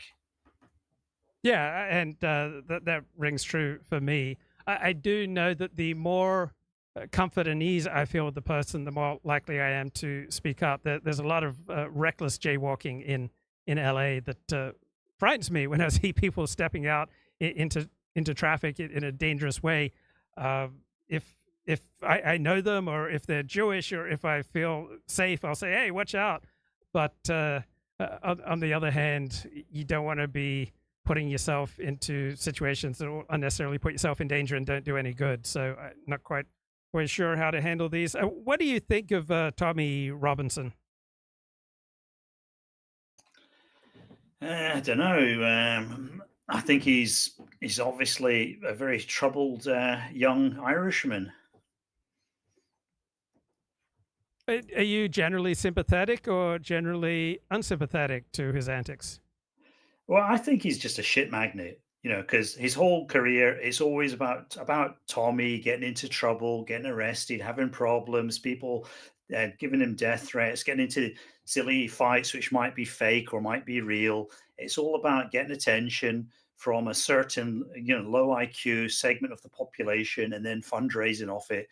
So, I mean, it's hard to think of a more low life than Tommy Robinson. He just seems like the most shitty person. And, because the British state went about destroying semi-legitimate organs of, white working class identity and organization, he's sort of filled that particular vacuum in the worst possible way. What do you think of historian David Starkey? I think he's a tad hysterical. I mean, he sounds clever. He sounds like he knows what he's talking about. But he sounds a little bit, hysterical about things. So I don't really buy his shtick, so to speak. I think he's overdoing it. And are there any commentators or reporters in the United Kingdom who you particularly respect? Respect. Well, yeah. I mean, I don't know. Respect's probably the wrong word, because what is respect in this case? It's trust. I mean, revere, trust. worship. No, no. Now we're no. It's very, very hard to be a respected commentator because I mean, if you're a commentator because you're commenting all the time, and if you're commenting all the time, you're continually going outside your area of expertise. So there's something inherent in the nature of being a perpetual commentator that makes you kind of unworthy of respect. But aren't you a commentator? No, well, not really. No, I do the occasional podcast. They're pretty spaced out. They're pretty short. They're pretty much to the point. I do write a lot, but with writing, again, there's time to think about what you're saying. There's time to rephrase it. There's time to take out the stupid stuff. So it's you're less likely to say something completely moronic and idiotic. Although, of course, that does happen from time to time. So, but if you're a commentator, you've got to be on your feet and talking all the time, coming up with stuff, off the cuff. Dead air is your worst enemy, so you're going to keep saying stuff. You're going to have an opinion for everything, even if you have knowledge of nothing. This is inherent in the role of a commentator. So you've got to be careful with this particular medium of expression. It does lower your IQ, as I've mentioned in the past. And what's going on in Japanese politics? Nothing. Surely that's not true. Well, nothing that I'm particularly interested in. Yeah. We had a mega quake warning, but we're still okay. So. Oh. And. Sorry. Let me just ask you. How do you feel as a marginalized minority in Japan? Do you feel othered? Do you feel the victim of racism? Or what's it like being so obviously different compared to, 98% of the population around you? Yeah, people talk about the, two-tier Keir, but, I'm a constant victim of two-tier policing here in Japan, that's for sure. No, but seriously, what's it like being a tiny minority in Japan? Yeah, this word, the problem here is the word minority because it can refer to all sorts of different possibilities and situations. Generally speaking, the Japanese are favorably disposed to British people, despite our chav riots and our poor showing in the Olympic medal table. Well, the English, because both the English and the Japanese, as you would expect from island people, have elaborate codes of civility. And so I can understand why, in many ways, the British and the Japanese would be a good fit for each other. That's not a question, Luke. Is that not true? That both the British and the Japanese are island people who have elaborate codes of civility that are bewildering to people who are not island people? Yeah, it's a bit like that science fiction film where there's an alternative Earth orbiting the sun, but because it's on the other side of the sun, the people on Earth can't see it, but it's there. So it's a bit like that, these two islands kind of orbiting the Eurasian landmass. Keir Starmer has got very low approval ratings. Do you think that there is some significance here? Is his position as Prime Minister under threat? Yeah, this is very interesting, the political dynamic in the UK, because, as everybody knows, Labour have got this ridiculous majority. And, I believe that only 20% of the electorate voted Labour in this election. They got 34% of the actual vote, but that was only 20% of the actual electorate. And then most people voted Labour, not because they wanted Labour, but because they were sick of the Tories and they wanted to get rid of the Tories, or they wanted a change or something like that, some sort of stupid reason. People who actually voted Labour because they liked Labour policies was about 5% of the Labour vote. So 5% of 20% is 1%. So basically 1% of the British electorate voted Labour because they liked Labour policies. So despite this, ridiculously huge majority, Keir Starmer and the Labour Party are not very popular. And then Keir Starmer is not actually that popular in the Labour Party, because the person who was popular in the Labour Party with the grassroots and so on was Jeremy Corbyn.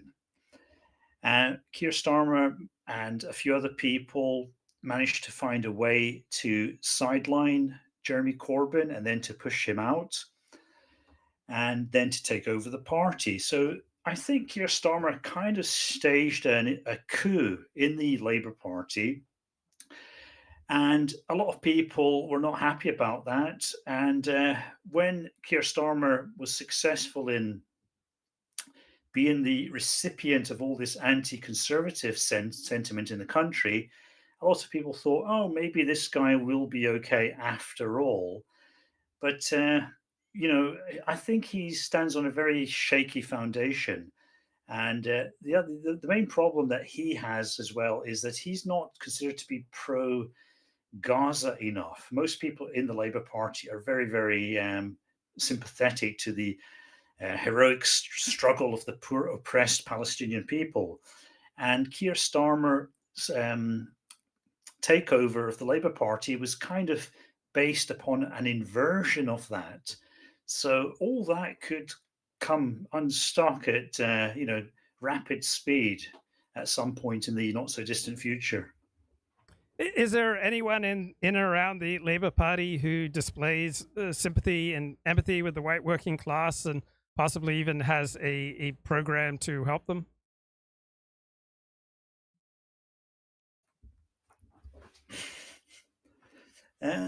Well, they don't have the money to have that kind of empathy.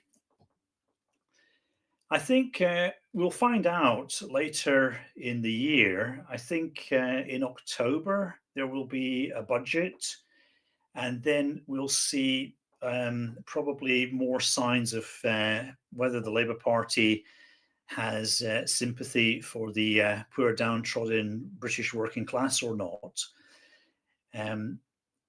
There's a lot of talk about various kinds of tax rises in the pipeline, so we'll see then. Would you say that the Japanese or the English are more optimistic about their future?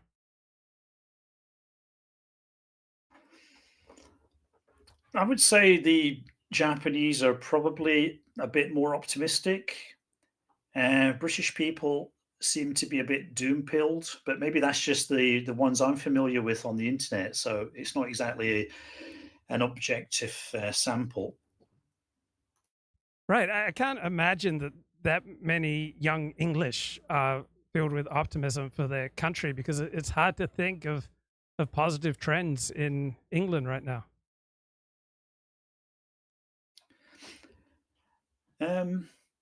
Yeah, people say that, but in a way, life has never really been easier than it is today for British people, I think. People don't have to work too hard. There's all these migrants coming in to do the dirty jobs. There's endless entertainment possibilities through computer games, pornography, and the internet. There's about 50 or more TV channels to choose from. Food is cheap thanks to German supermarket companies like Lidl and Aldi. I think people are British people. They have a kind of like a last man syndrome. They need more challenge, more excitement, more danger, and that's been taken away from them. And I think that's probably what's at that's probably what's at the root of it. Also, I think Yeah, my impression of British people today, younger people, is they're very effeminate. They're much more estrogenized. When I was growing up back in the 80s, people were a lot tougher and harder and more violent. And probably the people before my generation were a lot harder and tougher and violent. So I think there's an ongoing process of feminization of society, of estrogenization. There's a kind of, people just like look like kind of pudgy and weak, or I'm just not very impressed by the sort of present situation of Britain. But it's kind of too cozy and comfortable. So I think they're suffering from that in some weird way.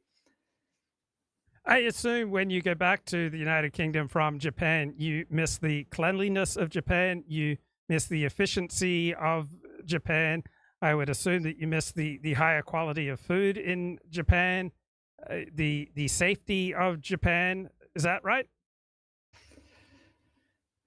Yeah. I mean, there's good points and bad things about both countries, but yeah, basically Britain tends to look a bit scuzzy, a bit dirty, a bit inefficient, graffiti everywhere. It looks like people aren't really doing their jobs properly. Whereas in Japan, people are much more conscientious, much more hardworking, much greater sense of shame. And you kind of see this in the Olympics, I think, as well. I mean, the Japanese, they're not satisfied with bronze medals. British athletes, when they win a bronze medal, they kind of parade around like they're the kings and fucking queens of Paris. It's ridiculous. So I think there's a noticeable difference in standards. Yeah. And when you go back to Japan, all right, I noticed that when I go back to Australia, certain things that jump out at me, as opposed to once I become habituated to where I am. Are there any things that jump out at you when you return to Japan after a few weeks abroad? Probably how dense everything is, urban density. There's always people everywhere. You're never alone for a minute. Okay, any good books you've been reading lately, Colin? Good books. Yeah. Which one did I read last? Anyway, I've picked up a new one. I'm reading Techno-Feudalism by Yanis Varoufakis, this Greek left-wing commie economist. And it's sort of semi-interesting, but I haven't really finished it, so I'm not going to comment on it very much. Okay, Colin, anything that you want to talk about before we wrap up? No, let's wrap up, Luke. It's been fun being on the show. Okay, cheers. Right, good night. Good night. Take care. Okay, thanks. And to his former high school football players, he was coach. And make no mistake, violent crime was up under Donald Trump. That's not even counting the crimes he committed. I just have to say it. You know it, you feel it. These guys are creepy and, yes, just weird as hell. That's what you see. That's what you see. J.D. Vance, who's gotten far rougher treatment in the press than his new opponent, Tim Walz, is also chastising the Democratic nominee. I think that you guys have got to do a better job at actually forcing Kamala Harris to answer questions. This is a person who's been the presumptive Democrat nominee for 16 days. She hasn't taken a single real question from a reporter. Joining us now to analyze the coverage, Mary Catherine Ham, the Fox News. He's a hunter. He's an ice fisher. He was a teacher. His football team won the state championship.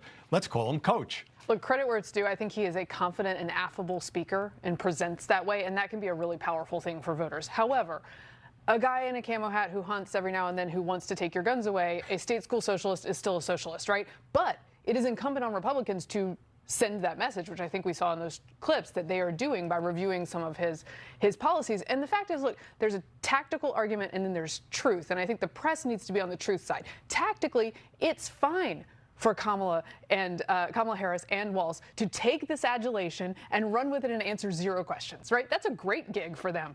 But the truth is that the American people are better served when you push people to ask questions, and there should be column after column and Sunday news segment after Sunday news segment urging both of them to do the job interview for the job they would like. Yeah, I've certainly talked about it a lot, and we used to talk about it a lot when Joe Biden was. Okay, I hope to get Stephen James on the show shortly. Here's more from David Starkey. But that depends on a series of individual transactions, a respect for history, a respect for tradition. All of that has been thrown through the window. You mentioned Magna Carta. I was recently in Salisbury Cathedral, where they've got one of the copies of the original Magna Carta. And surrounding that document is all sorts of what I would call quasi-propaganda around migrant rights, refugee rights, and women's rights, saying that the Magna Carta was essentially... James, Stephen, what do you see going on with the UK riots? They seem to have quieted down since we spoke last. Hey, Luke. Good to be back. I am reporting to you from behind the Iron Curtain here in the United Kingdom. Yes, you're correct. So I spoke to you last Sunday. It's becoming a habit. So last Sunday, and we were in the middle of the riots then. By the way, it was great to hear Colin back on the show. So good to hear some like sobering analysis. I consider you and Colin kind of like my grounding rods. So it's good to have that kind of thing going on. I was here last Sunday. We were in the middle of like the weekend where the riots were happening. I believe organically. I don't buy into any of the conspiracy theories. Now, what happened after that was some information was passed around by the mainstream media here in the UK that a number of riots were going to take place on Wednesday. Particularly, this number 100 was put out. And this turned out to be a hoax. Now, it seems to be a hoax that was like perpetrated possibly directly by Hope Not Hate, this NGO, this anti-racist NGO over here, or their subsidiaries. And this was on Wednesday. And what happened, it was very suspicious, by the way, because this set of riots, these protests that were planned in 100 places across the country, even a map was put out about where they were going to happen. They were suspiciously in like deep left-wing areas around the country, where some of the areas were like in areas which had like 20% white working class. And so it all seemed very fishy, very suspicious. And what happened that afternoon is the government gave people in these areas the afternoon off work. So public government workers got the afternoon off work and effectively got told to go and counter-protest in these areas. I know definitely that this happened. I've spoken to a couple of them. So I'll try, whilst I'm talking, I'll try and send you an image of like all the newspapers the following day, because when you look at these counter-protests that erupted in the country, what you see is everybody is carrying like pre-made signs by one of these groups: end racism now, stop fascism, end the hate, all this kind of stuff.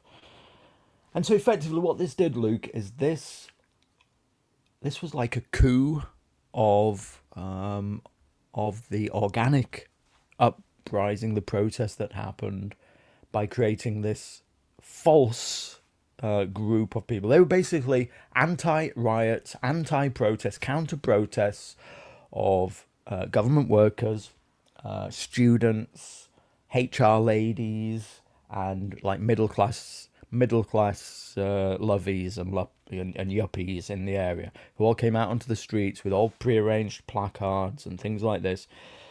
And I think they've defeated it. Yeah, they've defeated it through this counter narrative.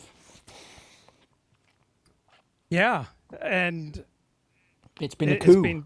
It's been very effective, very successful.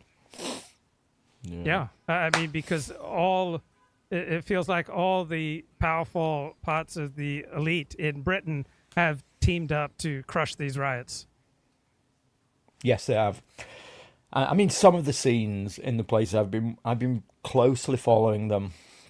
I mean, they're incredibly cringe, but many of these left-wing type rallies often are. They're headed by, say, one or two women with megaphones, and a group of like student kind of mixed in with migrants. So you have like your students who are like Antifa types with like face coverings, and then migrants who are kind of immune to criticism. Surrounding these shrill women at the front, yelling various slogans, fascist scum, Nazi scum off our streets. Some of the chanting was so incredibly cringe. I don't know if I dare repeat it. I'll just do it. One of them was, what was it? We are black, white, Muslims, and we're Jews, and we're gay. We are black, white, Muslims, and we're Jews, and we're gay. And so this is the force that has been heralded now here in the UK as a natural rising up of all the acceptable members of a society have come out to defeat racism. It's like a righteous cause, Luke, and there's people out there banging drums and blowing whistles. It's so. I tell you what, the British state, if they organised it, or if it was Hope Not Hate, and it was however it was organised, it was checkmate. It's checkmate that they've played a blinder here. That's all I can say. What do you think of GBNews, TalkTV? Do you pay any attention to these outlets? Because they seem to be the only big UK outlets that shows some empathy for the rioters. So, I think they've done some good reporting. I'm not going to knock them completely. I definitely agree with Colin Liddell's take. I'm kind of like 3/4 on board with like Colin Liddell's analysis of, Russian interference and even if it's not Russia, that outside states would like to seed disruption into our politics, whatever it might be. And I was speaking to Elliot last night, actually, talking about this very thing.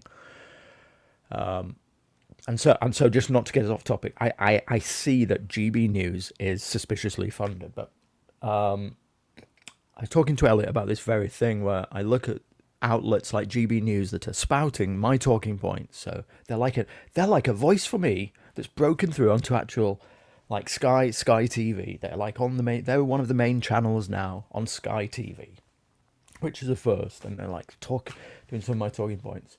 And I think, well, Colin Liddell's analysis is right. So they are suspiciously funded. There's obviously like some kind of agenda here. If it's a foreign agenda, and they're giving me my talking points, does that mean that like I am the problem in some way? I don't know how to explain it. That I ask myself, well, if a foreign state does is encouraging kind of my political cause, what does that mean for the nation? Am I making any sense? I ask myself, if being a dissident, if I am of the problem, Luke, sometimes. Well, I'm thinking about the African National Congress in South Africa. They were happy to receive help and funding from the Soviet Union, and I don't blame them, because they needed to get funding and help from somewhere. So why would a cause refuse help from foreigners if they needed the help?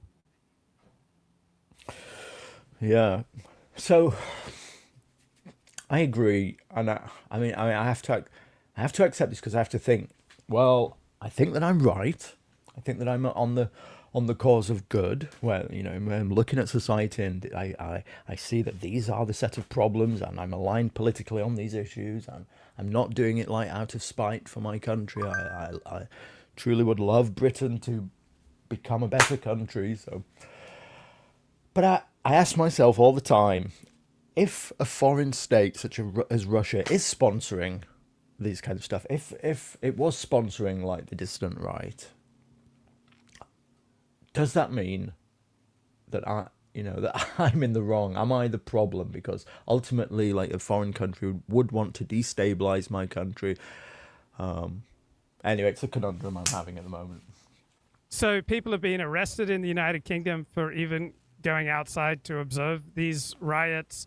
Does that affect your own inclination to go outside to observe these riots? Yeah, what I'll say about the clampdown that's happened is, I mean, we know that Keir Starmer is a prosecutor. That's his background. He was head of the Crown Prosecution Service. So my analysis is that he went straight into prosecutor mode. It's like reverting to type. Even though he became Prime Minister, back into prosecutor mode. He activated the civil service to get the courts and the police on side to impose maximum sentences on these people and to deal with people harshly, not give anybody bail, keep them in jail on remand and then straight to prison within a week. This has been an incredible deterrence factor. Absolutely. There's lots of people who were caught up in the initial phases of this exuberance who are now in jail already, are now in prison already. They're doing their long stint already in prison for like 2 and 3 years. There's one famous photo going around of a young lad, a young blonde-haired lad in a blue pair of shorts, shirtless, running out of a Greggs, which is, let's just call it a fast food shop if you don't know. They sell pastries and things, with a tray of steak bakes. Yes, and I saw he's that. Now doing he's now doing 2 years in prison. He's the steak bake kid. But to address your question specifically, I'm not personally aware that anybody who has just been observing has gotten caught up. So we have to be careful not to over-exaggerate it. Yes, they are definitely overreaching. But I think observers so far have been okay. I mean, if you know of any specifically, you can correct me. I think everybody at least has been guilty or charged with at least, and probably pleaded guilty for a lower sentence to like racially aggravated abuse or it's saying something at least to a person of color that's offensive. What do you think of Tommy Robinson? Yeah, Colin's analysis was spot on, I think. I don't necessarily buy in. There's 2 lines of thought. I don't necessarily buy into the conspiracy theory that he's co-opted by government or some kind of foreign state to rile up riots. I think that I don't necessarily believe that. I think what Colin said, he's an organic guy who rose up to express like these organic feelings, and he capitalizes on it himself, and he's great at stirring people up. He got involved with something known as the Football Lads Alliance, which is effectively football fans in the country who travel up and down the country to like away games. So he was able to get that crowd on board, but he's also been able to effectively deploy this victim card status by deliberately provoking like the law to arrest him, and then play this card as a victim. It's the rebel news like modus operandi thing. They provoke an overreaction to themselves, get themselves like lightly in trouble, and then use it to raise money. Look at me, I'm a victim card. He's really the master at playing that one. And what about Nigel Farage? What do you think of him?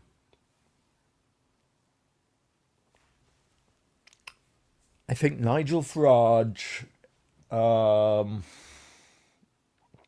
Nigel Farage, really, he's the only guy with the personality and public profile almost equivalent to Donald Trump here in the UK, who could do anything politically. But it's probably limited to what he is able to do. I think he genuinely cares about the change in demographics, and he's attempted to play this game in a political sense, you know, within the Overton window throughout his political career. Now, he's probably the most, like, effective politician in the last, like, I don't know, few decades in UK politics. I mean, his effect on Brexit was incredible on this country. Now, whether that was right or wrong for the country, I tend to think, you know, that it was well-meaning, and yeah, he's probably our last hope, Luke, but probably can't even achieve anything himself. Is there anyone on the Labour side who you would like to see replace Keir Starmer? No. No, I don't know much about the Labour Party, to be honest. I mean, I would like rid of the Labour Party back in. I have nostalgia for, like, about 6 is it, or 8 weeks ago, whenever the election was. I'd quite like to roll back the clock just to then. I'd be happy to carry on with that, to be honest. So how do you figure out the truth of what's going on with the riots? Are there any reporters or outlets or commentators who you trust?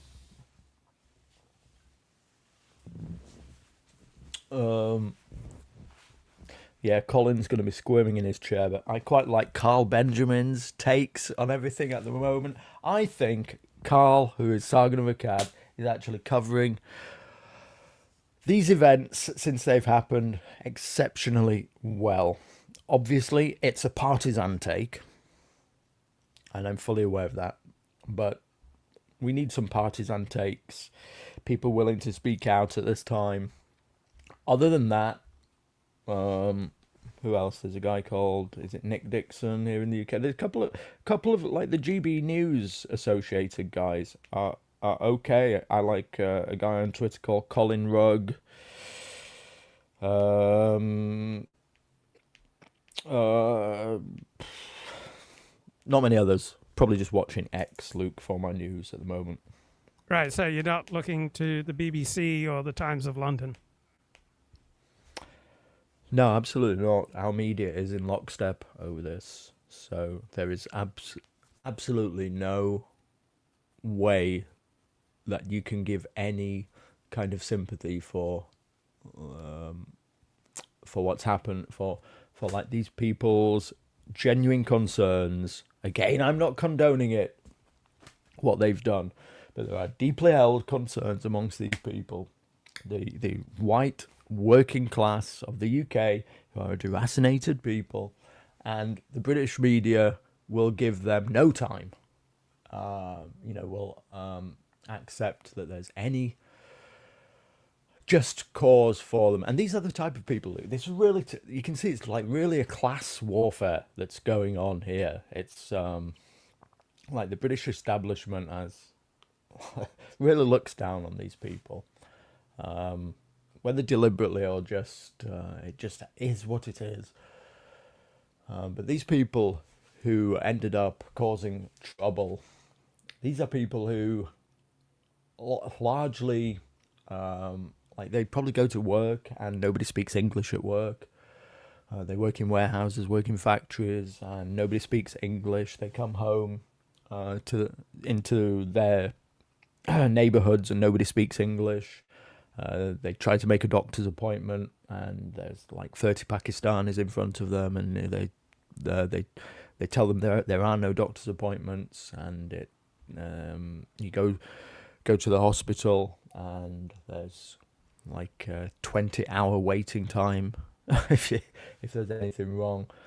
They can't buy a house because there's no houses, and these are the type of people who are incredibly deprived, and they've identified that their deprivation and their low status in society and the way that they feel about society is through the mass influx of people into their communities. And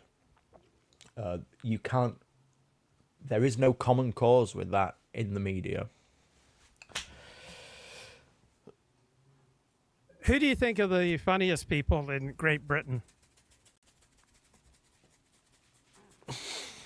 Funniest people? Because often you get more truth from stand-up comics than any other group. Yeah, I don't think you're allowed to do much comedy here in the UK anymore that's funny. Yeah, couldn't tell you. How much is how popular is feminism among people you know? In real life, not online, in real life. So in real life, everybody that I know, Luke, is apolitical. So if you mean like people's revealed preferences, then nobody questions egalitarianism, or so. Just like on the face of it, what would we call this? Like, would that just like be second wave or third wave feminism? Or, people don't question that kind of stuff, that men and women are equal. Nobody even questions it. So, yeah, they're apolitical people. They wouldn't even know what feminism meant. Well, how do the people you know in real life regard political correctness and the ever-growing number of speech restrictions? So, again, most people this is something that they just imbibe. Most people aren't like realizing like the extent of the clampdown until something happens. So they're not usually speaking about these things on the internet politically. In terms of on the street, yeah, everybody's aware of the problems, and there is a fear to speak about it, but not in person. In person, and I know like a vast swathe of like low working class people in person. People are unafraid to say exactly what they think, but yeah, there's definitely been a massive reduction of it online. Absolutely. It's difficult to tell, Luke, because you don't know how much like online is just being censored like by the automatic tools and things like that. So right, but I'm asking about your real life, not online. In your real life, do people complain about the ever-growing restrictions on things you're allowed to joke about? Sometimes, but not as much as you might expect. No. I mean, I'd expect you'd know quite a number of fighters, and I can't expect that they would be particularly friendly towards feminism. I do know a few incidences, yeah, actually, of I hadn't thought about that. So I was just thinking about the racial stuff. Yeah, people know that you can, what you can and can't say. There have been a few incidences that I know where people have got in trouble. It's mainly due to overstepping the grounds of what women believe is appropriate. So sexual language, this kind of stuff. When you breach that, you know about it. But just in terms of speaking with each other, no, there's no holds barred. I mean, it's funny. One of the things I tell people is that like Zoomers in private there are no boundaries left. Okay, in terms of speech, like I won't. Obviously, I'll probably not admit to doing any of it myself and just say I'm a casual observer. But like in amongst Zoomers, like the gamer words have no value anymore. The jokes are, God forbid, all about like raping each other and all kind, like all the boundaries are gone. So yeah, It's quite Is there remarkable. is there a massive sexual divide between young men and young women in the United Kingdom? Because in America, young men are increasingly right wing and young women are overwhelmingly left wing. There's never been such a dramatic sexual divide in political attitudes. Yeah, I mean, I see that. I think this really is a class-based thing as well, though, Luke. I think among middle-class people, I think this is definitely true, but not among like the white working class who haven't been to university. Probably, I think one of the features of these riots, right, was that there were Zoomers involved mainly in causing the trouble. And lots of these guys were out there on the front lines with girlfriends in tow. So this might be a surprise, but if you look at any of the footage, you will see lots of these like masked up Zoomers, and they all have girlfriends. And they're all there. Notice it, whenever you see any of the footage, you'll see there are lots of women involved. So this might be a surprise to everybody out there that these so my analysis is that this is a real class thing, and amongst the working classes, none of these affectations of political correctness or anything like that really have done anything to beat them down very much, I'd say. I don't know if I'm making any sense. Yeah. And so in real life, when was the last time that you remember someone used the N-word? In real life. Yeah, this week. And so is that fairly common in certain circles that you're aware of as a concerned citizen?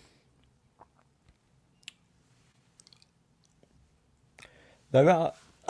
I'm trying to explain something that probably isn't explainable, but like amongst Zoomer groups, these words don't have the meaning anymore. So, yeah. So it's used casually because it's part of gaming terminology. Yeah, and it's not because it's used because it's the shock value. It's used just casually, and you would expect, right? I would have, even though I don't really have like diverse friend groups, I would not be surprised if, like amongst working class people that are diverse friends groups, that are Zoomers, right, that these words were used interchangeably, believe it or not, between black and whites with no consequences whatsoever. Okay, I know that this goes on, for instance, in Zoomer groups that I'm in on Telegram. Wait, I'm talking about real life. You keep going online. I'm talking about real life, not Telegram. Yeah, I know. But I'm saying I don't have any real diverse friend groups in real life. But what I'm telling you is that, like, online, there are groups that I'm in where they're multiracial, and these words are used all the time between each other, and nobody's taking offense from it. So I can fully imagine that in other Zoomer groups, or around the country, that this also happens in real life. It's a real change in how Zoomers actually relate to each other. It's hard to explain. But in real life, do women use the N-word? I would expect women are much more conformist. It depends on their age, but yes, women in general are much more conformist. But yeah, you'd be surprised. You'd be surprised. I'd be surprised by what? At the language of some of these girls. Like, in real life, like at the pub, in real life, at a gym, you're hearing women using these forbidden words. Yeah, much less. I mean, we're fixated here because you mentioned the N-word, so it's not like everybody's just going around using the N-word all the time. I'm thinking about other lingo that's used, phraseology. Like a girl, 3 days ago, told me to stop riding her dick. Okay, sorry for the language, but you're like trying to get out of me. And then that's like a really weird phrase. Why? What? You think, wow, Why would a girl say something like that? But these are just like, it's just like weird how like these terminologies have just been taken up. It's just like it's gamer language, and they're just used as like cheeky idioms now. They've lost all power. In the United States, there's been a substantial reduction in the amount of sex that young people are having. What's your sense in the United Kingdom? Are you guys shagging like mad? So my sense is that up until, I think the statistics are right, where you see that like probably the top 30% of men have most of the sex, and then there's like a large group from the bottom, say up to like 50%, who are having very, very little. But this only applies, I think, beyond probably like 25 or something. I think that young people are probably still having as much sex, or just slightly less than they used to do. It's just not productive sex. No. Right. Okay. Any final words, Stephen? No, thank you for having me, Luke. I have to run anyway. Okay. It was good to hear Colin on again, and be good if some other English people hopped on, since you are talking about this topic of the UK. I think it's really, really important at the moment. Let's just final mention to Elon Musk, right, who currently, I mean, he really is putting in the stops. I actually subscribed to Twitter Premium today, just because he's really like attacking the British state, and he's like the most high profile, most significant man probably in the world who could like have the potential to push back on this kind of stuff and like expose it in it's like a comedic way, or I mean, it's not all comedic, but he's pushing back in an expose type of way, and really like ridiculing the British state's lurch towards totalitarianism. We need more of it, because we risk really losing our right to speak about all the stuff that's happening entirely. Okay, Luke, thanks for having me. Take care. Okay, thanks. And let's welcome into the show Kip. Kip, what's going on, man? Hey, Luke. You having a good show this Sunday. I'm sorry that I tuned in a little bit late, so I just wanted to kind of pick up a little bit, and I appreciate you kind of going into like the sociological aspect of what's going on in the UK. But I wouldn't mind talking, if you let me indulge me, let me talk a little bit about the finance end of it. Britain is sort of they're like a company town. You remember like when places in West Virginia, the whole town would be owned by a coal mining company or something, you know? Yes. Their country is that way. You know, they took their gold away so that they couldn't have anything with real value in the 30s. And then they even took the silver out of their money in the 40s. And I believe in the early 70s, like 73 or 75, they needed cash from the IMF to make payroll for the government. I mean, so they are, Keir Starmer is someone who just, in my opinion, probably just dictates. You know, I'm not over there, so I don't know exactly. But, and you know, when you're in a company town, they give you the company script, you know? Yes. And so it's just debt on debt. There's not enough money in the system to ever pay, you know, all the bills. So it's just a game of musical chairs. You know, when they took the gold, let's say all the banks in Britain, they take the gold from them, but they give them the power of fractional reserve banking. So that means if Luke's got $1 million, at first he could loan maybe 10 million out if he had $1 million in deposits. And then they made it like 15 to 1. And then they made it like 20 to 1. And now, Luke Ford, it is game on. They don't have to hold to any benchmarks. They can lend 100 to 1. So you see, they gave the banks basically the power to print infinite money, but all that money comes into existence with a coupon to it. You know, it costs somebody money. So the fact that it's loaned to existence, bringing in interest from day one, there's no there. And there's no legitimacy to the money. The same central bankers, they care about keeping all those central banks basically parallel and aligned the same, so never any one is more sexier than the other. So Janet Yellen, if need be, last week, she probably got on a plane and went to the Bank of Japan and gave them $2 trillion.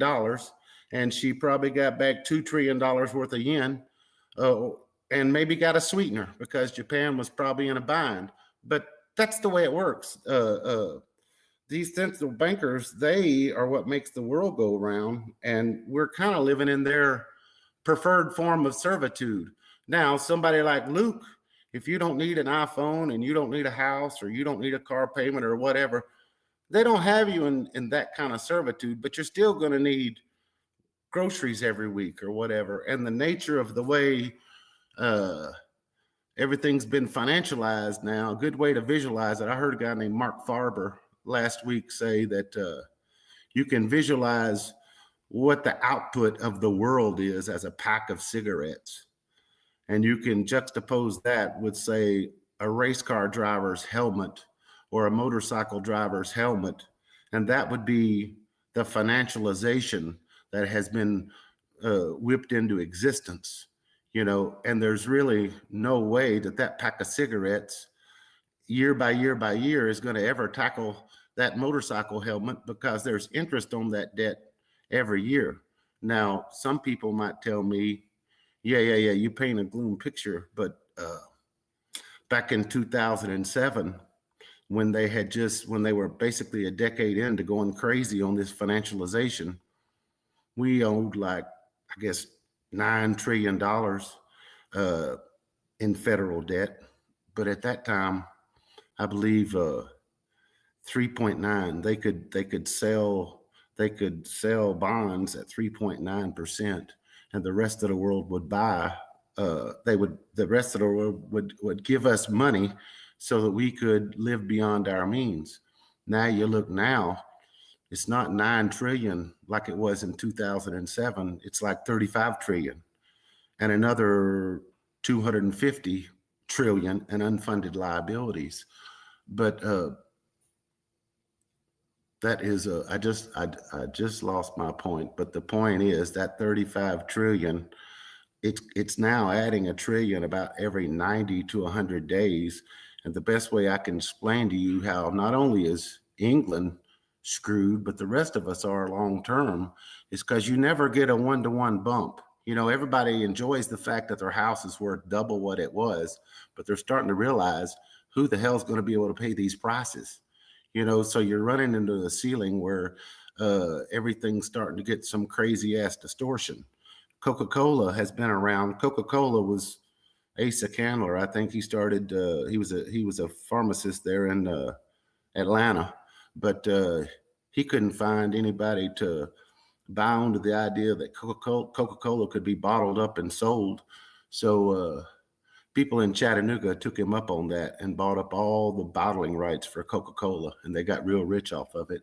But Coca-Cola was a nickel 138 years ago, and Coca-Cola has been a nickel for the first 73 years of his existence. Now, I don't know what a Coca-Cola costs now. I imagine it's probably about $1.50, but it was a nickel for the first 7. Okay, hang on. So compared to 100 years ago, you have to do less work to buy a Coca-Cola than you did 100 years ago. So whatever the relative price is in absolute terms, as far as how much work you have to do, Coca-Cola is cheaper now than it was 100 years ago. I get what you're saying, but you should think that should give you pause that from 1886 to 1959, it was always a nickel. And then from 1959 to 1973, it was a dime. And like now, you know, it's probably $1.50. But in fact, a little side note, Coca-Cola, I guess, tried to petition the mint to come up with a 7.5-cent coin because they didn't want to go up to a dime. I guess they just wanted to go up to 7.5 cents, but they couldn't get them to come up with the coin. But basically, I'm trying to point out that the West went broke somewhere between, maybe 1965 and 1970.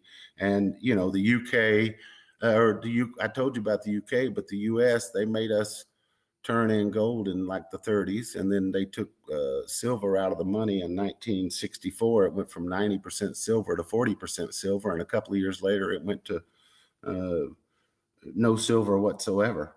Okay. So how can a young person retire?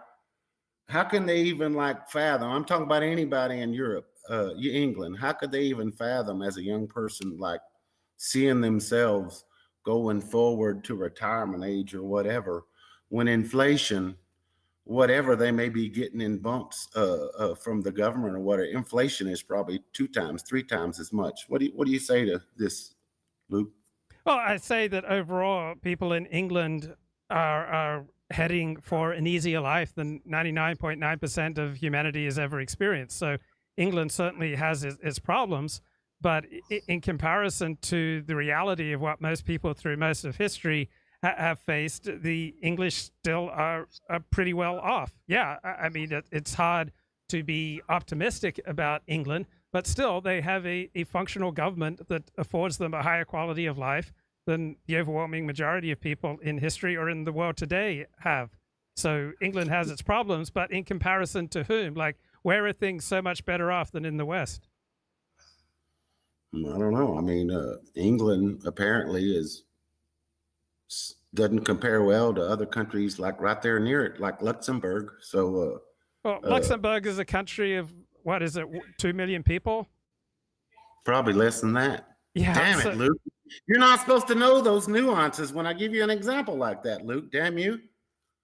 Here's my theory, Kip, that we don't see the world as it is. We see the world as we are. So when I follow the news, I am biased towards news that validates my happy, optimistic perspective on life. And my thesis is that when you see the news, you are biased towards stories that show we're doomed. No, I tried to give you a glass half full. I tried to tell you in 2007, I may not have finished that point, in 2007, that $9 trillion debt, by 2024, now they have to offer a coupon of 4.1% versus, now that it's 35 trillion, it's 4.1%. And it was 3.9 something back when it was only 9 trillion. So I'm giving you that side of the coin, which is. But you're going to tell me you're not biased towards news that we're doomed? I mean, come on. You resonate with news that we're doomed. Is that false or 50% false?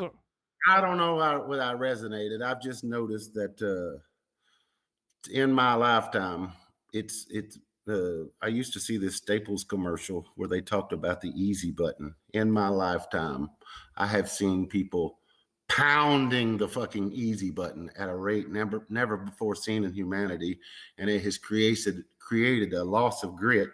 I've also seen that the dirt bags have outbred the normal people, and the dysgenics effects are we're starting to pay the price for that. I've also seen that. We've talked about this one before, how I feel like the feminine has been, unleashed in society, and the handrails and safety nets and all this shit has caused this HR gynocracy that we're living in now. The cancerous effects of people like Marx have led to, like I told you, the loss of Faustian spirit, because nobody can actually believe it anymore. I've told you that the death of the real money and the inflationary death of what you might call the American dream. If you can remember when $100,000 home was massive, when a millionaire was actually well off. Millionaires need probably 15, 20 million to feel well off now. I mean, legally and technically, I'm a millionaire. If you would have told my 18-year-old self that when you're in your 50s, you'd be a millionaire and you'd be a little bit worried about things, you wouldn't be really spending the way you thought you would as a millionaire, I would have laughed at myself. But I guess, what what passes for like modern community and modern culture. It's like, it's not only is it inauthentic, it's downright mendacious, you know. So I don't know that the thesis of my bitching when I call you is really the insanity of it all. You know what I mean? Right. So 95% of the things that you observe about the world are horrible. As far as you talk about on the show, I mean, it's overwhelmingly a world that's gone mad, that is spiraling down. That's your presentation of reality. Is that fair? Well, my presentation of reality might be that when you're doing those news feeds for us and giving us the down low, they are just as full of shit on those channels as they are on the financial channels, the Forbes and all that. They are all selling propaganda. Yes. And how about you? Are you equally less or more full of shit than those channels? I don't know. I could be full of shit too. I told you, I think we're all a little bit delusional. The best thing to do is just try to,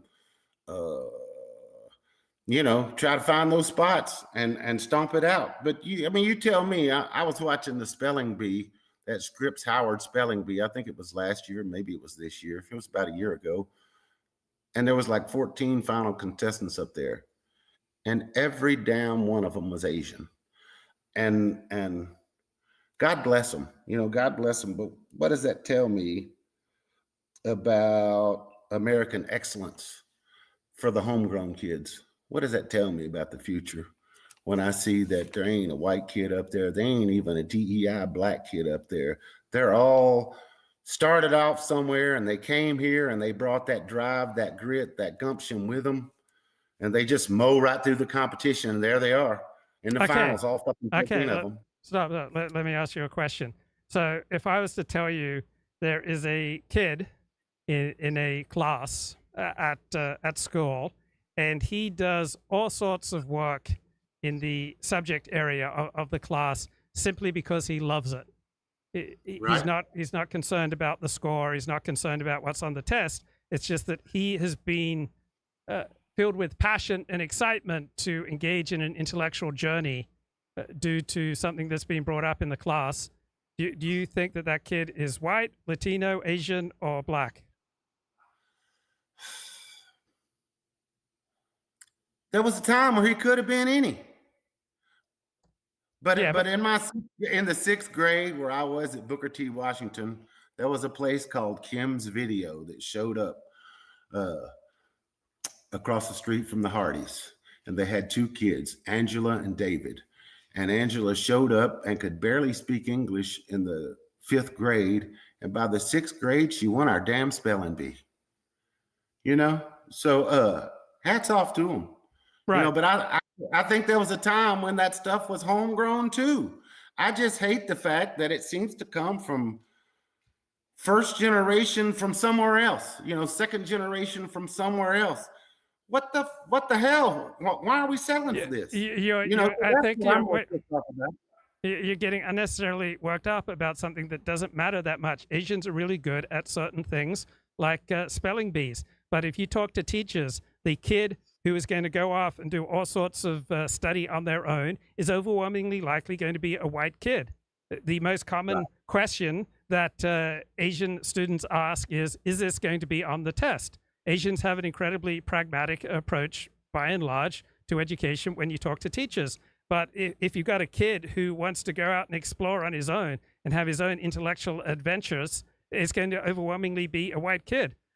If you're going to have cutting-edge innovations, they're not going to usually come from Asians. They're overwhelmingly going to come from people of European ancestry. Japan and China and Korea have invented very little. They're really good at copying. They're really good at rote, all right? But they're not very good at inventing anything. So I don't think you need to be nearly as distressed as you are. Right. Well, that's just a pet peeve. I'm not really distressed about anything, but I have kids and, I have nieces and nephews, and I just know that's trend of there is never, when all these new programs and all these goodies that Hollywood and the Democrats tell everybody is going to be great, there's never really a one-for-one benefit for this stuff. So, 3 months ago when I saw that housekeepers with references down in Palm Beach County and around that area were making $150,000 a year, it worries me because I know I fast forwarded. My dad, when he was in the Army, made $60 a month. I made $650 a month when I started in the Marines. My son-in-law makes like $3,500 a month. So the future, people are terrible at math in America. But all I'm saying, Luke, is everybody better learn the words quadrillions real fucking soon. And the whole thing about England and UK, I'm just saying, Keir Starmer and all the people that they may be mad at, I may get pissed off when I see excerpts from some of their broadcasts on stations like LBC. But the truth is, it's the central bankers. And even the Bank of England, hell, they're not even their own person. You get what I'm saying? Even that bank is taking dictates. Okay, so who is setting the agenda? Who's got the power? Whoever's running those central banks. That's where the power is generated. And this stuff right here, it's like as soon as they catch me picking up the pom-poms and waving them for Trump or waving them for some governor that I'd like to be governor or whatever, they got me. They got me by the short hairs right there because I bought into the illusion. I bought into the illusion. And if they tell you to go suck off a dog, will you do it? No, they won't. Okay, so they don't control you. They don't control me, but if I was broke, by God, they would. And that's the future, Luke. It's like a funnel. And each year, I don't know if it's the air conditioner that breaks down for somebody or the car repairs that get them, but something, how do they say people get broke? It was slowly, and then it was all of a sudden. And what I'm telling you is each year, 2, 3, 4 million people are going to be drifting over to the dark side. They wanted to be their own person. They wanted to play by the social standards that we used to have. They wanted to keep up their insurance. They wanted to do all this stuff, but they couldn't. The homeowners insurance went up 5x over the past 10 years or whatever, and they just couldn't keep up with it. So each year, so many people are falling over into that side where they're going to be dependent upon the government. And, there'll be less you and me's or whoever that wants to stand up against it. So I applaud the people in the UK that want to stand out there and raise hell out in the streets. I just hope that they throw a few rocks at the central bankers, go over to the Bank of England, because that is who creates their pain. Okay, so which bankers are doing a better job? You don't like the central bankers in the West, who I think are doing a better than average job. Which countries do you think are doing a whiz-bang job with their central bank? Nigeria, North Korea, Russia? I mean, you tell me, anybody that's doing a good job, we're going to start a war against them. Somebody like Gaddafi wanted he was doing a great job with his central bank. He was getting the African dinar together, and that was going to be backed by gold. And if you know anything about West Africa, you know that France controls all the currency out there.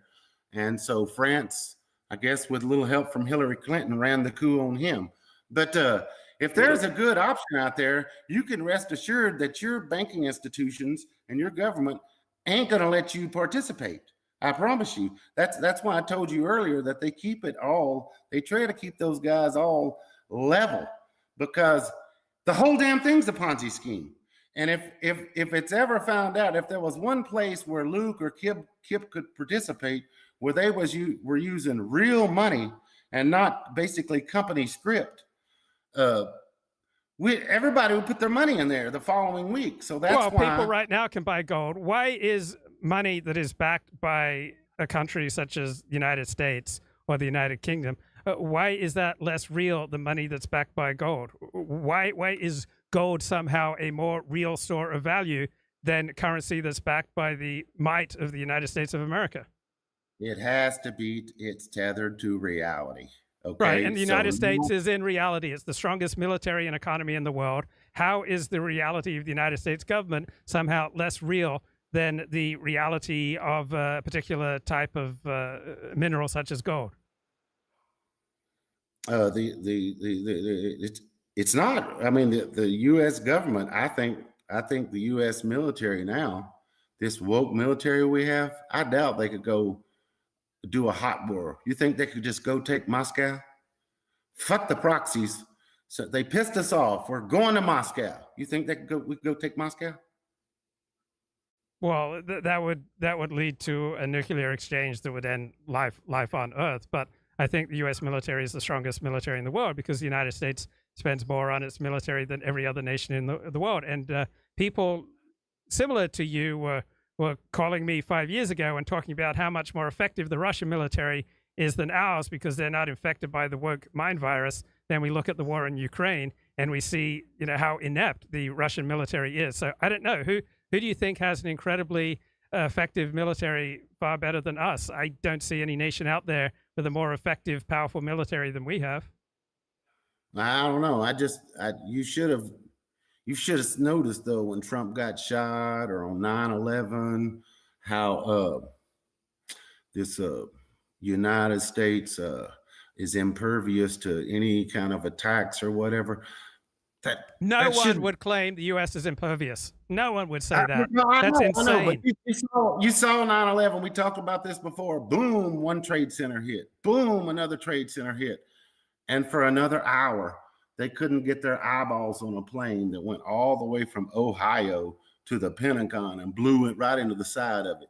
So if you would have told me before 9/11 that if I wanted to fly a plane full of explosives and just take it from Ohio to the Pentagon, boy, they'd shoot that thing out of the sky in a nanosecond. Hell no. We watched two airliners go right into buildings, and that third one's just flying where it could have went to the Capitol, it could have went wherever it wanted. So compared to an idea of perfection, the United States falls short, but compared to any other nation state that we know of in the world, the United States is still the most powerful. You have these ideals of perfection, and you can always find a nation that falls short of the ideals. But when you compare the United States to other nations, it does pretty well. I get what you're saying, Luke, but those other nations got ahead of themselves and had those two wars within a couple of decades, and they all went broke. They all went broke. We were the only ones standing, so it looked like we were still kicking ass, but really our output sort of petered out basically 20 years after World War II, and I think we went broke. Vietnam, we went broke sometime around Vietnam, so there's been no there to the currency. And then if you and I have some little island and we decide we're going to come up with some gold or oil or conch shell based currency that's got any kind of realness to it, there's going to be a coup. They're going to take us out, so I don't know. I know it's going to come across all Alex Jonesy or whatever, but I'm really not that way because what does this narrative do for you? Because I think it's completely disconnected from reality. The US dollar, for example, is near all-time highs. So in the real world, all right, the people with trillions of dollars aren't looking at things anywhere close to you. So you obviously must have some overwhelming emotional commitment to this narrative that we're doomed. I just wonder, what does that do for you? Does that release you to be passive in the real world and to just smoke dope? No, I don't. Not necessarily. I mean, as long as we can get somebody to buy our money for 4%, Luke, that just means as long as there is a dirtier shirt in the hamper, Venezuela will buy our money for 4% because their money loses its purchasing power faster than that. So that's as long as there's an outlet. And even now, I think games are played. What happens now is what's been happening when long-term capital management went bust in '98, and then during the GFC in 2007. If you're in the club and you got a bunch of bad assets, at first it was millions, and then it became billions, and now it could be trillions. If you got the right connections, if your name basically isn't Lehman Brothers, they're going to buy all your bad debt up and put it on their balance sheet, take you back to zero, and let you fly right out of the nest. And something's got to be done, like, for example, right now with all the regional banks, because anybody that was smart went out and got a 2 or 3% mortgage, 5 years ago or whatever. And everybody that's got those, they're not going to get rid of them. Every payment that they make on the mortgage, the regional bank that they got the loan from is actually losing money. So any of those that aren't backed by the government, they're screwed. So expect in the near future, as the regional banks, are getting ready to go bust, expect our own government to just buy all those 2-3% mortgages, or as the government, they'll back a second mortgage that maybe they'll give you at 8% to pay off the loans or whatever that everybody's gotten themselves into, without being backed by the government. Otherwise, if you do a second mortgage, being in second position, there might not be anything. If things go south, there might not be anything left for you. So the government has 100 different ways from Sunday of how they can backstop everybody with programs. And that's why this pack of cigarettes has been financialized in the size of a motorcycle helmet. And God bless them. They've done a great job, as far as keeping the wheels on the bus. So where is it better? Where is it better? In Congo, do they really have it going on? In North Korea, is that the model that we should be looking for?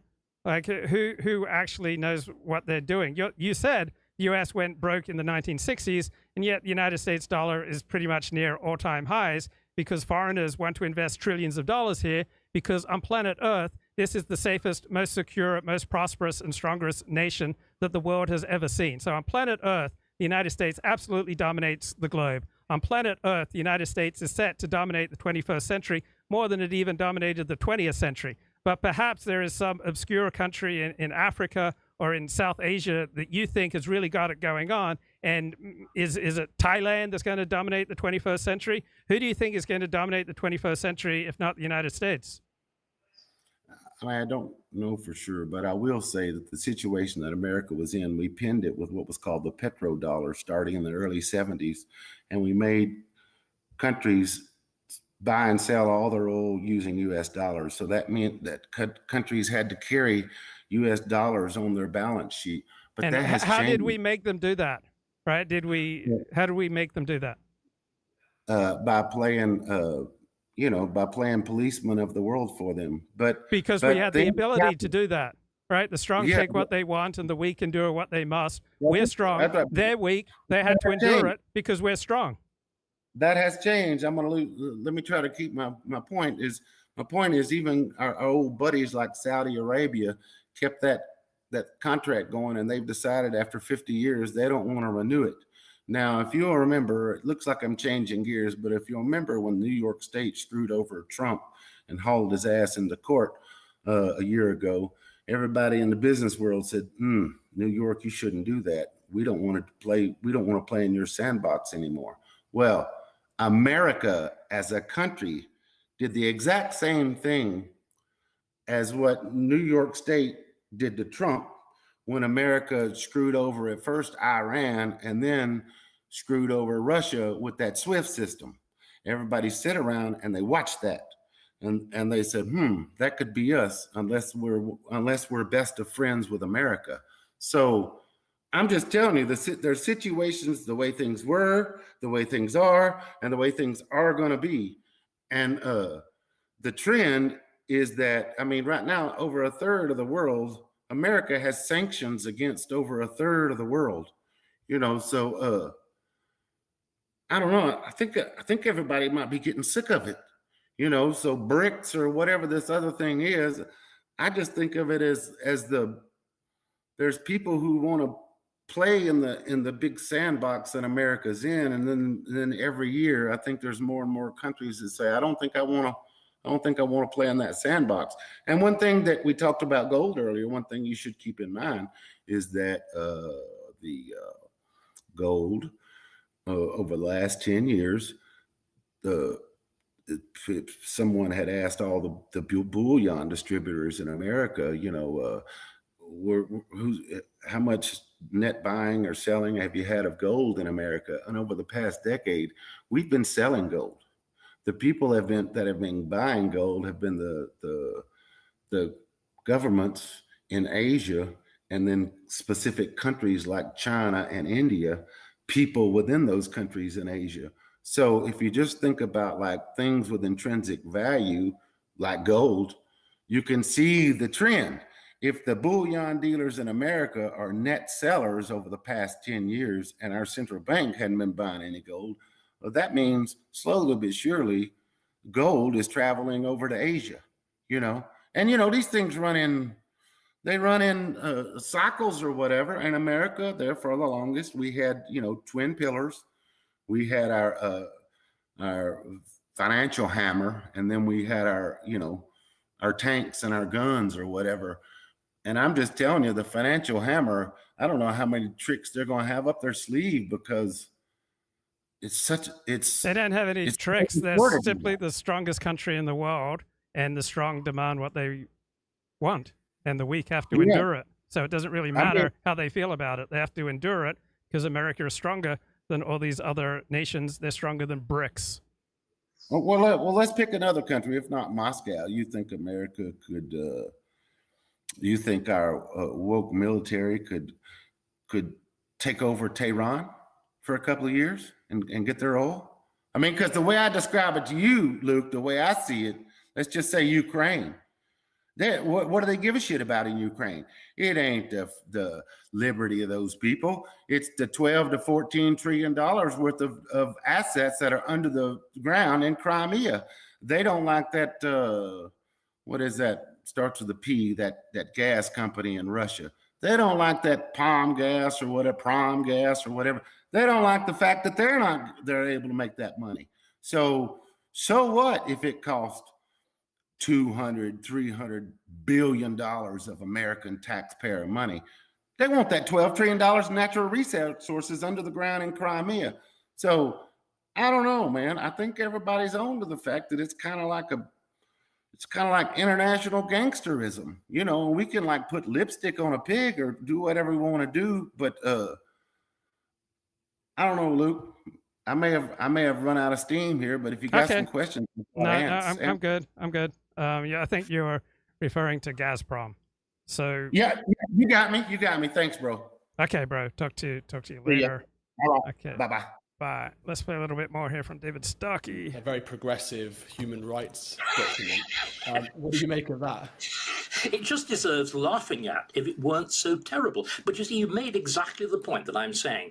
Our notion of a sovereign parliament, of a system of parliamentary democracy has been completely perverted into the idea that what it's about is not the protection of the rights of the majority, but the protection of the rights of increasingly alienated minorities. Again, can you imagine a Norman baron worrying about the rights of refugees? And the idea is simply demented. And the fact that the church, again, can we be very serious? The fact that the Church of England is engaged in this naked and foolish propaganda. Again, they bear a very, very large measure of responsibility. The Church of England used to be central. I called it English Shinto. It always used to be called the Tory party at prayer. Now, of course, it's the extreme left ranting. But in the days when it was the Tory party at prayer, it was the English doing something very important, Stephen. They were worshipping themselves. And they were actually worthy of it. And it's this deliberate destruction of our self-respect, the regard to that history. England, remember, invents modernity. These enormous changes that lead to increased life expectancy, increased prosperity, better health, better dress. We're the first country to abolish endemic famine and so on, that leads to mass literacy. They all begin here. And it looks, perhaps, as though they will end here. Mass migration to the UK has been occurring at least since the days of Blair.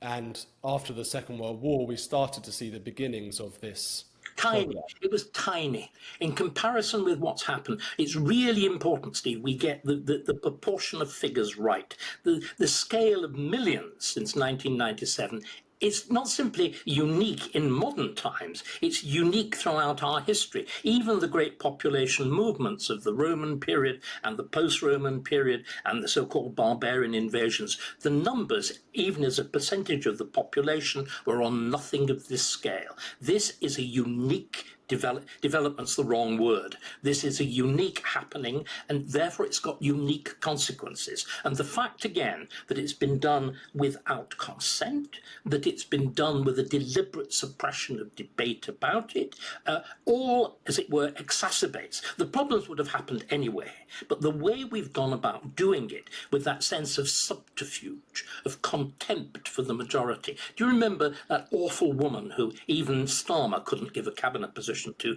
Emily Thornberry? Her absolute contempt that a man who works, drives a van, dares to have the St. George's flag. That sneering contempt. Why is the Welsh dragon better? Why is the St. Andrew's cross better? It is this extraordinary...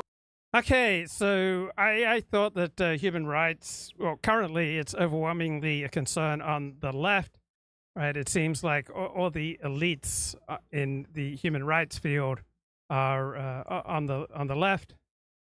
And there was a time, however, I discovered by reading a new book that it used to be that human rights was much more a fixation by various intellectuals on the right. So this book came out in 2016 called The Conservative Human Rights Revolution: European Identity, Transnational Politics, and the Origins of the European Convention. So this book is by an academic at the University of Sydney in Australia. Conservative Europeanists invoked international human rights norms for different purposes than the left. Right? They were united in their belief that a democracy in which tyranny of the majority held sway was a little better than a dictatorship. So currently, the side of the political spectrum most concerned about the tyranny of the majority is the left. But it used to be the right that was most concerned about the tyranny of the majority. So the rights of the minority, like the autonomy of the individual and civil society, were not to be sacrificed at the altar of the unitary nation state. So currently, this is a concern primarily of the political left. After World War II, this was primarily a concern of the political right. So pluralism, not popular sovereignty, was the watchword of conservatives after Second World War in Europe. Now, pluralism, rather than popular sovereignty, is primarily a focus of the left. So after World War II, right, conservatives were assailed by socialists as anti-democratic. Right? Conservatives saw their human rights crusade as protecting democracy from itself.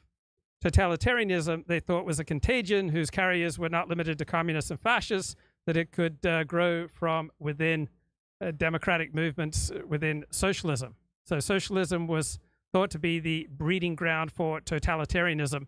That was the post-World War II conservative perspective. And they blamed large parts of liberalism and republicanism for this inclination towards authoritarianism. So it used to be, after World War II in Europe, right, it was the right side of the political spectrum that was most concerned about the dangers of authoritarianism. Currently, it's the left side of the political spectrum in the United States and Europe that is most concerned about authoritarianism. So it used to be that the left was primarily upset about the rulings of courts, right? But for conservatives after World War II, they wanted the judicial branch to have more power. So they wanted to return to tradition and older forms of community, and that this would form the bedrock of a free and united Europe, not a technocracy. So there were left-wing activists in the history of human rights. For 100 years prior to the end of World War II, the left had championed civil liberties, ending discrimination against women and minorities, expanding the voting suffrage, and securing economic and social rights. But why is it that in the aftermath of the Second World War, the main forces driving the creation of a European human rights court were conservatives? And why was it at that time that this focus on human rights primarily received the opposition of socialists, right? after World War II, socialists were less enthusiastic about European integration than conservatives.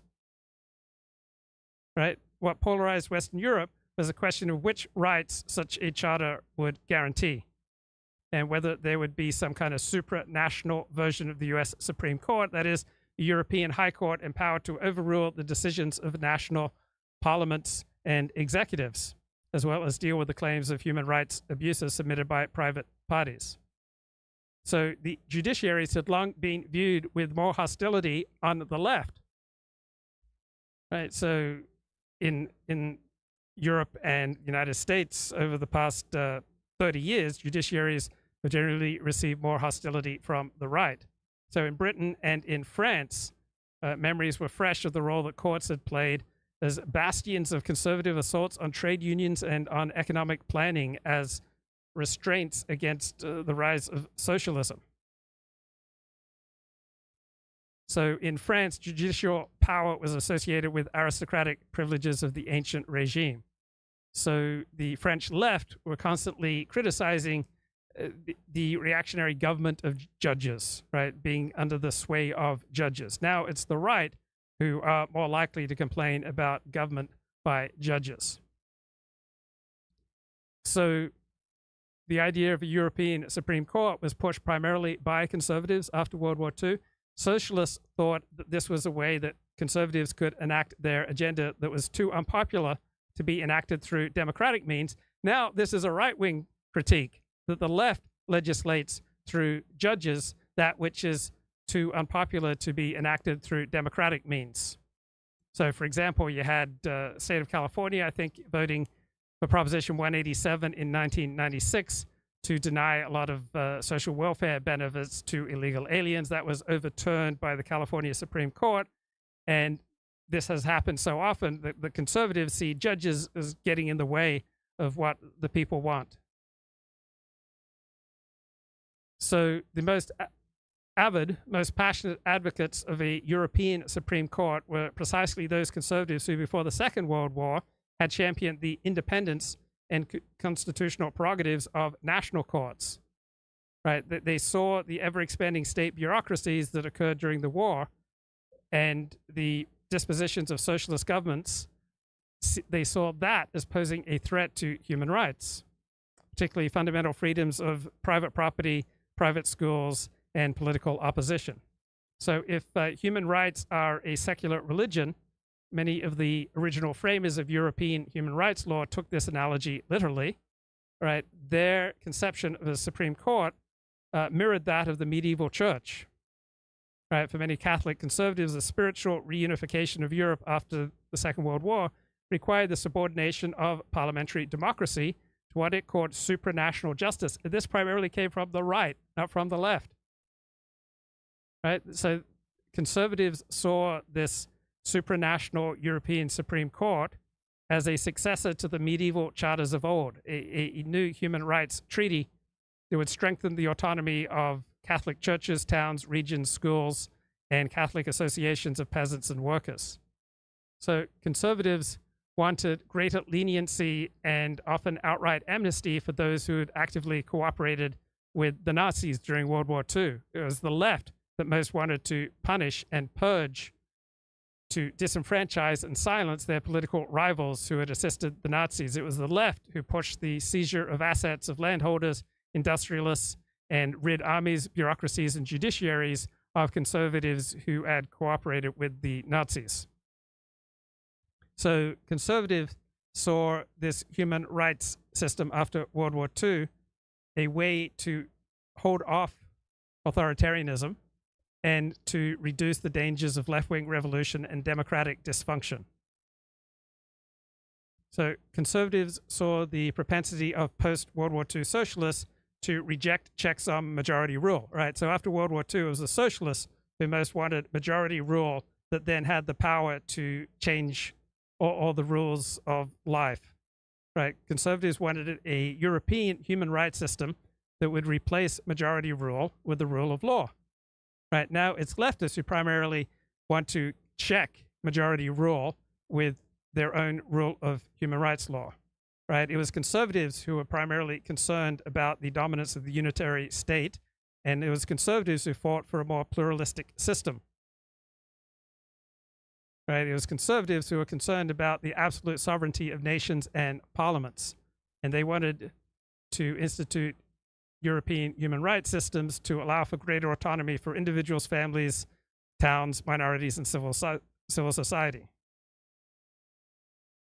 So after World War II, it was conservatives who placed themselves at the vanguard of the human rights revolution in Western Europe. And this was not a repudiation of their longstanding political beliefs. It was applying their longstanding beliefs to a new situation. Right? They recognized that their objectives would be better realized on the transnational plane than on the national one, because they had less confidence in their ability to win elections. So they shifted emphasis on the various component parts of conservative ideology. Right? So they changed their application of conservative principles rather than changing conservative principles themselves. So they used the language of human rights to advance economic and social policies that conservatives have advocated since the 19th century. And much of this was underlain by a certain romanticism. So romanticism means to see more in life than is really there. So conservatives, by and large, after World War II, they remained skeptical of the liberal faith in reason and progress. Right? They remained skeptical about the modern world. They were not convinced that the modern world was a more just, more free, and more peaceful one than the old world. They were concerned about the destruction of social hierarchies in the name of egalitarianism. They thought this led to widespread material and spiritual impoverishment. They thought it over-politicized society, setting peoples against one another in perpetual conflict. Right? So they did not believe that rights and obligations should be the same for all, because conservatives, more than people on the left, recognized that different peoples, different sexes had different gifts.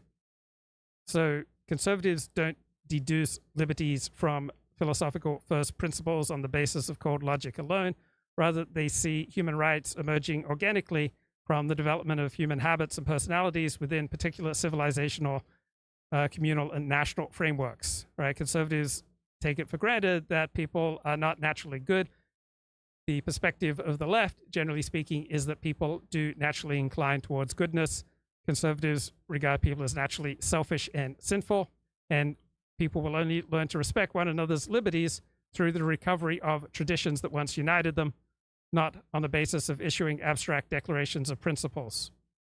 So conservatives differed to the extent to which they rejected the modern world.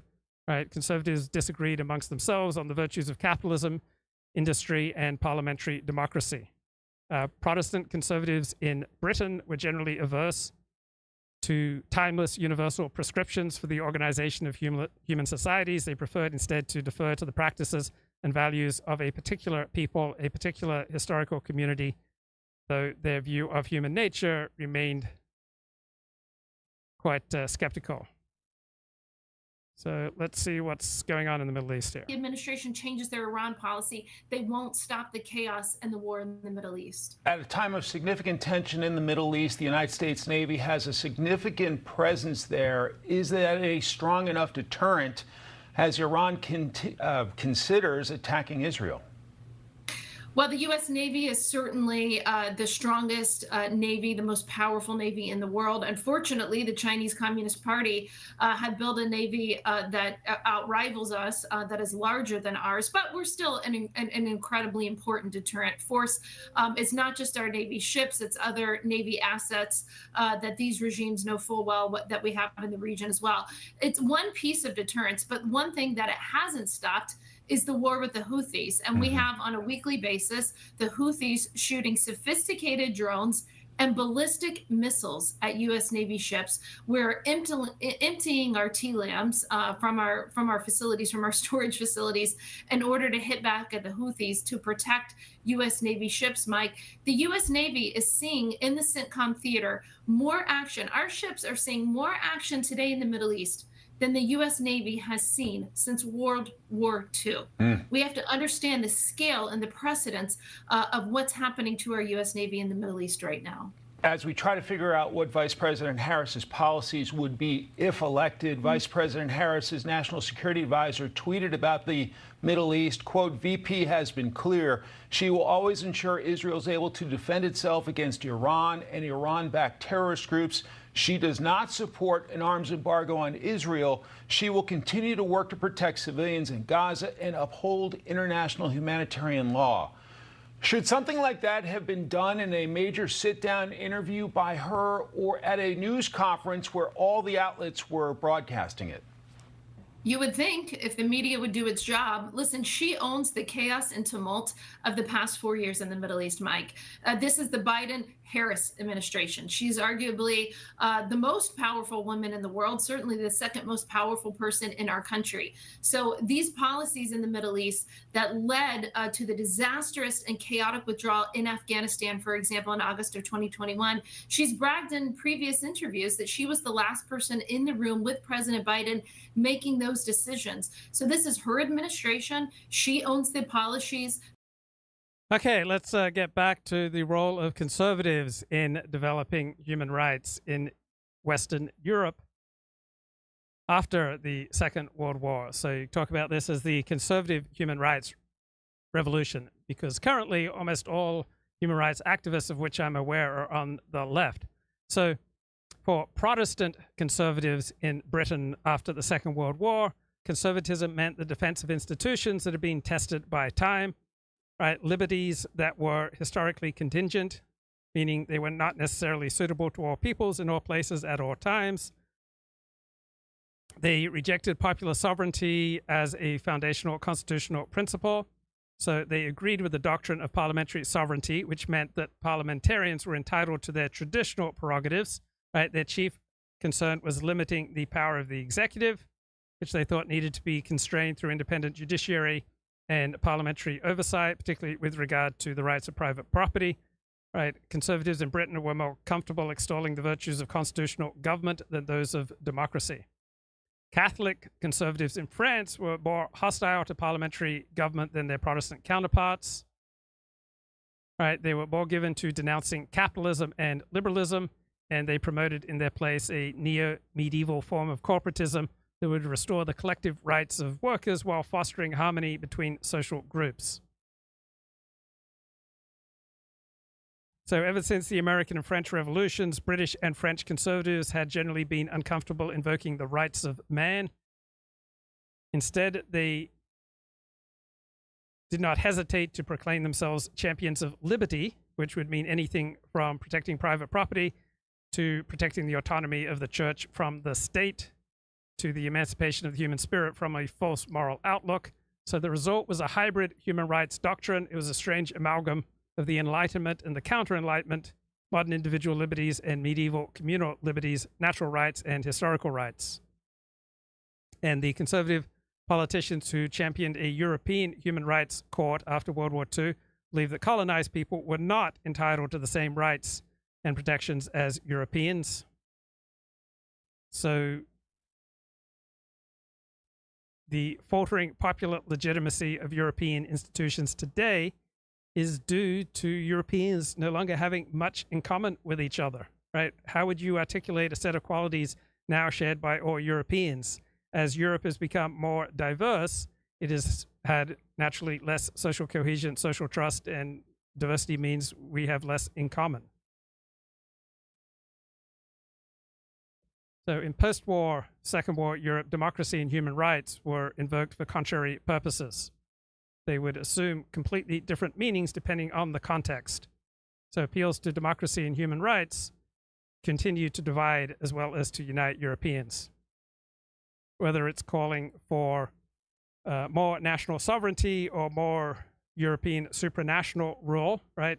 Human rights rhetoric is mobilized both in defense of and in defiance of European authority. There is little agreement among pro-Europe forces on which markers of European identity should be the focus of a new vision for a multicultural, multi-ethnic Europe of the 21st century. So what you do here are people in Europe speaking of the need for a charismatic leader to counter the growing tide of anti-Europe sentiment, But charisma is a quality that only emerges if there is an empathic bond between leaders and people, right?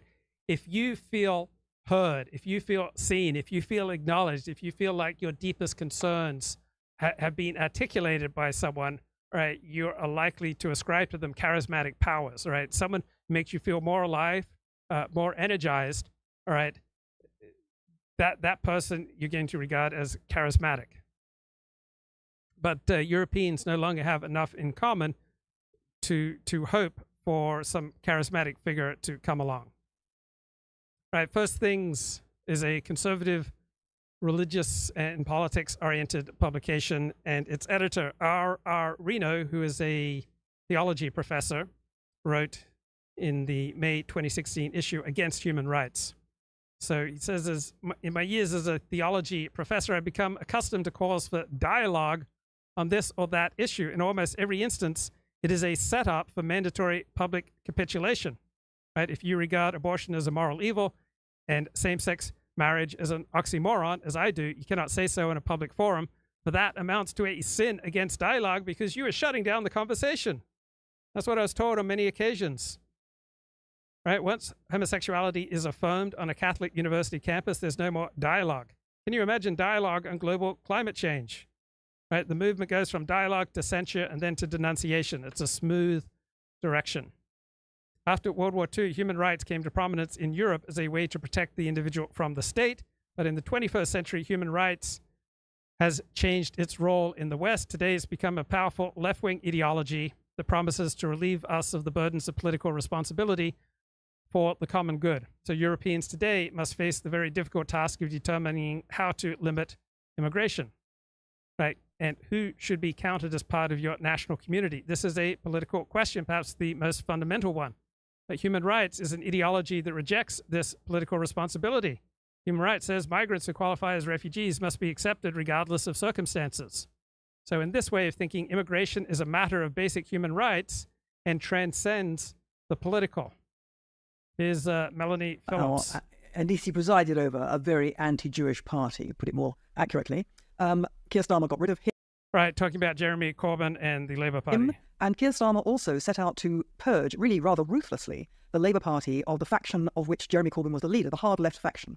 And he purged them very spectacularly and very deliberately because he wanted to show the British people, and particularly the Jewish community in Britain, that it was again safe to vote Labour. Now, in my view, this was largely cosmetic. Yes, he did purge much of the hard left. Yes, he did purge the most egregious anti-Semites and Israel bashers in the party. But the fact is that I would say the majority, if not the vast majority, of members of the Labour Party are now hostile to Israel on a scale ranging from disdain and dislike to vicious hostility. And there are a lot of anti-Semites in the party still. And there are also some hard left people that Starmer chose to retain. So it was a bit more of a mixed bag than he would like to everyone else to imagine. But in my So there's a great New Yorker profile of Sinjar, the head of Hamas. And here's just a paragraph. David Remnick wrote it. Amos Harel, military and political analyst for Haaretz, which plays a similar role in Europe that the New York Times plays in the United States, said that one of the most dispiriting aspects of the current nightmare is the way that Sinwar was able to provoke the Netanyahu government into a state of horrific and ruinous fury. So from a left-wing perspective, fury and the desire for revenge are very primitive emotions. We should try to transcend them. We should take on the Buffett identity where we allow reason to rule, where we develop our own morality and meaning and purpose in life with the power of our own reason, and we don't give in to these primitive atavistic urges for revenge. Right now, given that all punishment contains an element of revenge, great point from Dennis Prager, one of the ways that the right distinguishes itself from the left is the right is more eager to punish criminals, particularly violent criminals. Right? Other ways that differentiate the right from the left is the right has a pessimistic and critical view of human nature. The left believes that we're basically good. The right believes in traditional ways of organizing people, such as the nuclear family, that these are better than untested ways. And the right has more comfort with hierarchy and inequality. Anyway, back to this New Yorker piece on Sinwar, the head of Hamas. The sense in Israeli society is that we are going down the drain and Sinwar has helped drag us there, Harel said. When we justify things that we have never justified before, we are in the moral gutter. Really? Are we? Right? When the situation changes, I would hope that the things we would justify would change with it. Words like revenge used to be heard only among extremists. Now military units and mainstream colonels are using terms such as revenge as part of the norm now. And he's horrified, right? The left is horrified by this primitive notion for revenge. If you're on the right, you take it for granted that the desire for revenge is normal, natural, and if used appropriately, is absolutely healthy.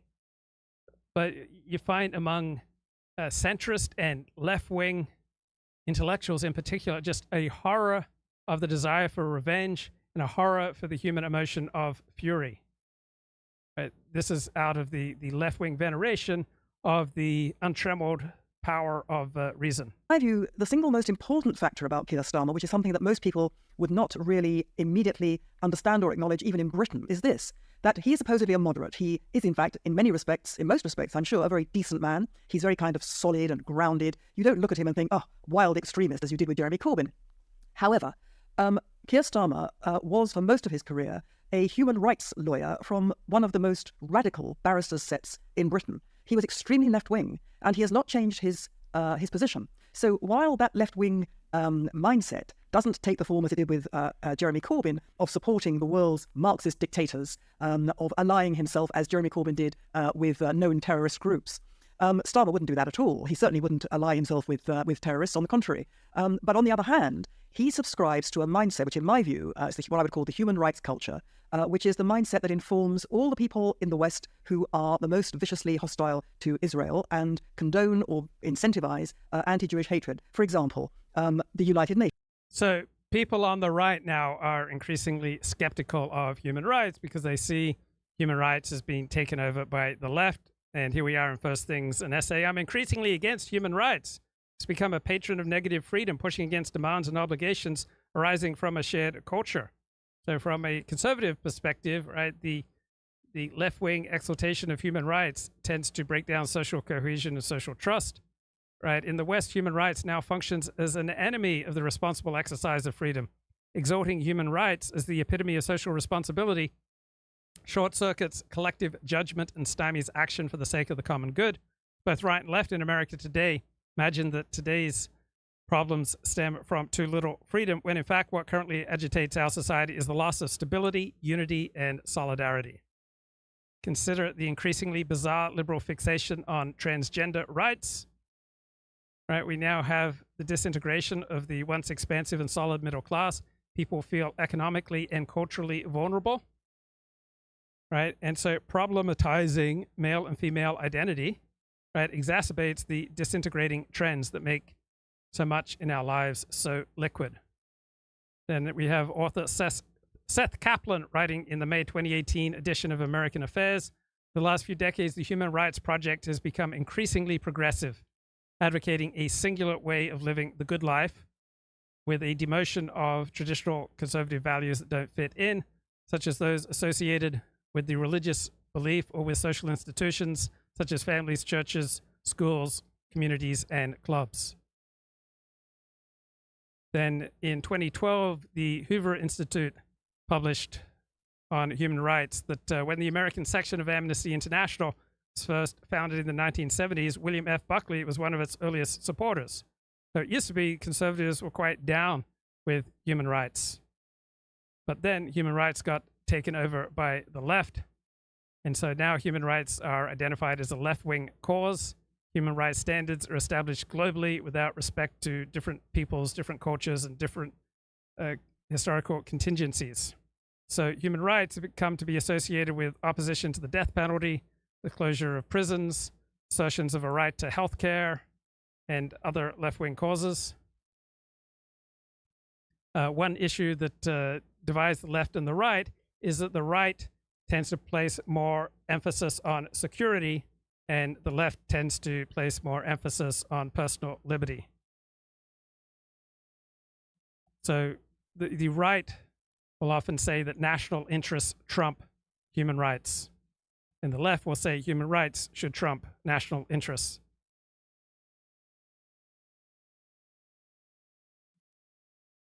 little bit more here from Melanie. Of the United Nations Human Rights Council and all the organizations associated with the United Nations, the International Criminal Court, the International Court of Justice, the big NGOs like Human Rights Watch and Amnesty International, and in Israel, B'Tselem. These are all institutions that march under the banner of human rights on the basis that human rights is an unchallengeable faith to do with basically bringing about the end of prejudice, the end of war, and bringing about the brotherhood of man. And that's Keir Starmer. And so if you take the view as I do, that this culture of ostensibly moderate left-wingery is actually responsible for the animus against Israel, Okay, you're complaining. You haven't heard any analysis from Decoding the Gurus. Here they are. Bitter, or whatever the pitta or bitter. I don't remember what a bitter is. What's a pitter or a bitter? They're like the argument that Come on, man. I didn't cue it up right. Like fantasy race, like, you know, some people as a centaur. Oh man, 40, get your act together, mate. Because some people that listened were saying, like, you know, sure, someone on the page I think said, sure, Catholics are perceived to be dumb and slow and they're wrong. Oh, they're making fun here of Dr. K. But there's a serious point coming up, believe me. Theist and big bone that they can't lose weight. But, you know, like, everybody agreed that, like, you want to be a fata, right? That's the thing. And what he describes, fatas sound good, but... Okay, Dr. K, better known as a psychiatrist who uses the moniker Healthy Gamer. Like, the others have their strengths, but, yeah. So, this is an interesting one. So, Huberman apparently has announced his first book, including a section on relationships. This is Andrew Huberman, who's the #1 podcaster in the health and fitness space. He's also a professor at Stanford University, and he is really a dodgy character, right? He will take very low-level studies and build them up to be a big deal. And an alternative medicine sounding section on gut-brain connection. So the question, though, is why so many researchers and scientists put up with him rather than speak out, like Andrea Love, who wrote a very critical article out of him. And my answer for this is very simple, Matt. It's because they want his, like, popularity and reach. So there's plenty of academic types who, like, they just, you know, Huberman's super famous now, and if you go in the show, you know, he's basically like Joe Rogan for researchers focused on self-improvement or whatever. Yeah. But I think more broadly, and this applies to, like, a lot of these characters, right, that are popularizers and not very good popularizers, and you can wonder why. Well, hang on, how come all of his or her colleagues are not calling them out about this? And, like, you know, the answer has got to do with the fact that the vast majority of researchers and academics just don't, one, pay attention, and two, just have much interest in public writing, you know, or public communications. And so the small percentage that do are usually ambitious and would like to have a bigger audience and get a bigger channel and so on, and they tend to play the game, and the game is not being rude to the bigger fish, right? It's an ecosystem. So yeah, it's not a healthy dynamic. We're doing our bit to try to turn this around. This is also how you can identify, like, just to give an example, Kevin Mitchell, the guy that we had on, and we talked about his book and we read his book, like, he goes hard at Huberman online, right? But he would obviously benefit from being nice in terms of, like, increasing his profile and going on and discussing his book and stuff. But he thinks Huberman is promoting pseudoscience, so he says it, like, and that's this is how you difference. these are right. So there are many problems in academia, but there are also problems in live streaming and podcasting, in that there are so many incentives to be friendly with people who have, you know, a bigger viewership than you do, so that you can possibly, you know, boost your own signal. But you can't boost your own signal and get on the good side of people who are more popular than you are if you ever say anything critical of them. That's right. These are the social signals you can spot. Like, it's not just going, oh, this person's clearly got a good command of the technicalities and so on. In judging people, yeah, you can tell by the way they conduct themselves, and just little decisions like that, being willing to criticize people where it would not be in their best interest to criticize them, right? Yeah. And I also think it's worth considering that, like, Stanford, right? Stanford is a serious place with academic stuff and all that kind of thing. Stanford promotes Huberman, and they haven't, like, you know, removed him from his position, even though he's probably doing absolutely zero academic work anymore. Just like Toronto didn't remove Peterson, even though he hadn't taught there in, you know, 7 years or whatever, 8 years, I think, at one point. Like, and still, when they did remove him, eventually, he got very upset about it, right? But the thing is that the universities, like other academics, are drawn to somebody having this big audience and, like, increasing the prestige of the, you know, Huberman is constantly referencing Stanford and stuff like that, and they can, there's bound to be lots of like venture capitalist type people and tech people who are now interested in supporting, like research because they really like Huberman and all that stuff. So like you would hope that the universities would be like, he's peddling pseudoscience, so we should be acknowledging that there's some things to be critical of, but they never will unless there's some controversy that what they wouldn't have liked is that article about the women that came out, because it's not good publicity. Yeah, so that would have been much more concerning than like. Yeah, so Decoding the Gurus is not good on human biodiversity. They had a weak segment on Steve Saylor, but you can't expect everything from everyone, right? We all have our vulnerabilities, and their biggest fear is their respective academic deans receiving complaints about them. So they have to operate within a certain playing field, just like I have to operate within a certain playing field. My most important social life occurs within Orthodox Judaism. I'm not going to blow that up for the sake of having an exciting live stream. Like if he was, just that he endlessly promotes Shadi Sundays and overinterprets them, like that's fine. Universities are run like modern universities are very much like corporations. They have little differences, but they are these amoral things, and in many ways they're just like a container. They tend to be kind of neutral. They have their sources of funding, they have their KPIs, but the way they're funded and the way their KPIs are defined differs around the world. But they're not. You know what I mean? Chris, what do you think? But like my understanding is that they just don't, like, you shouldn't be overly cynical about them. But like in Australia, they're run by managers, like they're run by people who are not, I had various interactions that were nice enough with the Oxford Press Agency, right, when they were promoting studies or whatever. But they fundamentally are amoral in the promotion of your study. Like, you are at Oxford, you got a study published. How do we spin this to make this the most attention grabbing? Like, they don't care about the quality of the study. Like, so if a study became a huge sensation and it was a really shoddy study, from the university outreach perspective, that doesn't matter, right? Like, you got the name of the university out there. Like, but from science point of view, you could have done like a very bad job for science, but they don't care. So this is the thing that, like, there's so much that you can criticize universities for, so many legitimate issues that you can be used with academia, and the IDW types and the guru types are just like, they never know the actual like things to criticize academia with, because they're too busy alleging it's controlled by freaking communist space aliens or whatever the case might be. I mean, the real problem with how universities are run is not even specific to universities. Like, you can identify the same issues in government bureaucracies and in private corporations. Like it's well known that many large companies, they often take decisions that are in the best interest of management rather than the best interest of shareholders, which is not what they're supposed to be about. It's well known that many governmental departments take decisions to avoid political blowback and to avoid rocking the boat, and for reasons other than what their stated objectives are, right? So it's the same with universities. Like, any human institution has a tendency to operate like that. So you shouldn't be overly cynical. I think it's just kind of just how the world is. Like, because I think people seem to struggle, I think, with either being like totally naive about these organizations to flipping to being like insanely cynical and saying it's people are lying all the time. Everyone in every institution is lying to you all the time, and like, that's not that bad, but yeah. So isn't this wrong, Matt? No, it's kind of right. Like, yes, technically I grant that we shouldn't do that because we added in moral grandstanding. But if we're converting it to a percentage, it's fine. It's not a psychometrically validated instrument. Plus, we only added an extra like 4 points on the scale, right? So like, given the amount of the 10 go into it, we've just added an extra little bit of variation. But it is true. It's technically different. It's strictly true. Even if we normalize it, it's still technically a different measure. But like you said, the influence is kind of not that huge. But also, one of these days we'll go back and we'll do a quick. We can pretty easily. That's what we said we'll do. Yeah. We'll go back and rate the moral grandstanding of all of them, like, because it's easy to do. It's not hard to spot, really. That's right. So it's not. We reject the criticism and we accept it and say that we will fix it. so yeah, that is it. There are two. I like some of these questions, Matt. I know you've got to get on with your day in a little bit, but the self-help books that are aware and accurately represent research, I'm sure there are, but I don't know them. Like, even the 12 Rules for Life, a lot of the actual self-help content in it was relatively, as far as I understood, like, not terrible, right? Like, it was all the additional stuff that Peterson layers on top. But I've read self-help books that I thought, like, I think Anthony DeMello stuff that we talked about and stuff was reasonable, but like with all of them, I feel like they're all a bit too much into selling whatever their particular line is. So you have to like always factor in, it's like, reading an article where you're aware that they're trying to say that this is very important, groundbreaking research, but they're all saying that, so it can't all be true. Yeah. I think the short answer for me too is that I don't know, because I don't really read self-help books. But I mean, my more controversial opinion here, Chris, is that I don't know if it's well suited.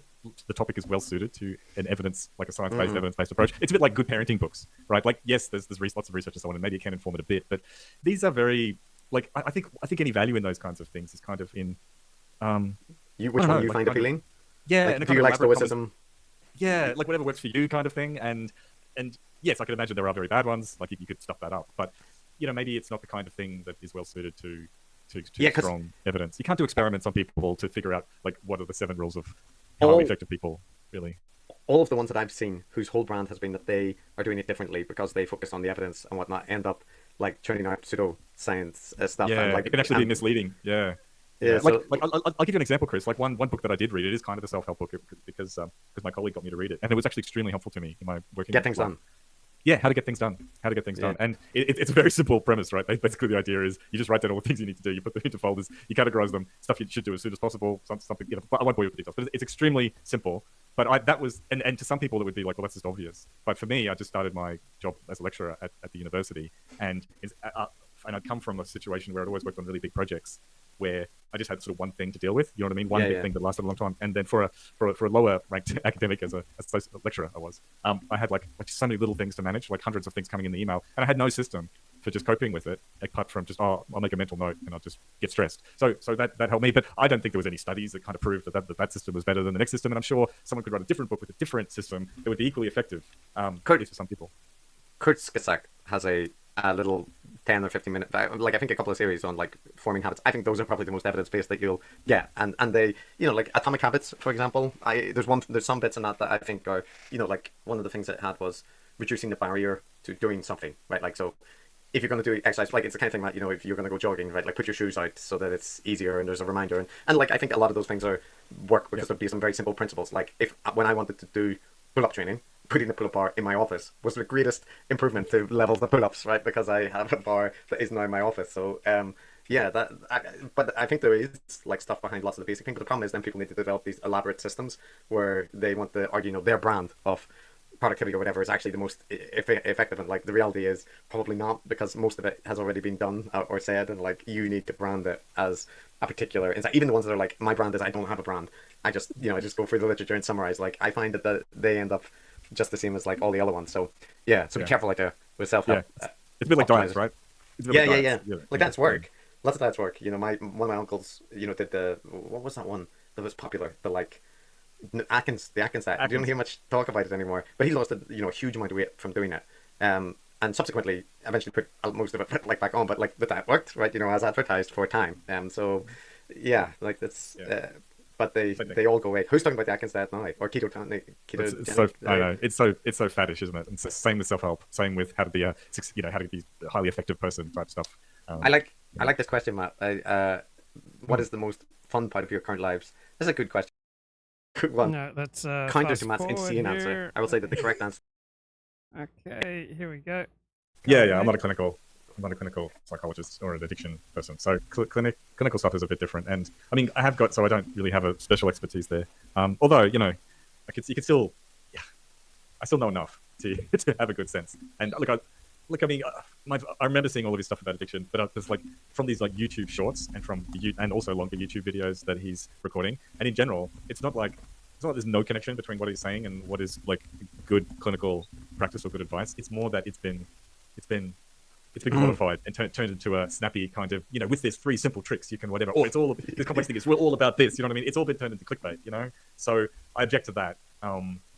That's what I could say for now. But I'd have to refresh my memory of the addiction specific stuff that he was saying. Yeah, some of it is like I actually enjoyed a whole bunch of Dr. K's like stuff initially, but the more you look, the more you start to see it's a bit like Huberman. The first time I heard Huberman, I was like, oh well, this seems to be like a much more scientific approach, and he's just talking about caffeine's effects on the body and whatnot. And then it's like you just look a bit more and you're like, oh wait, like okay, yeah. And then when you go back and look at the content that you thought was good, you can then see oh shit, all those cracks were there from the start.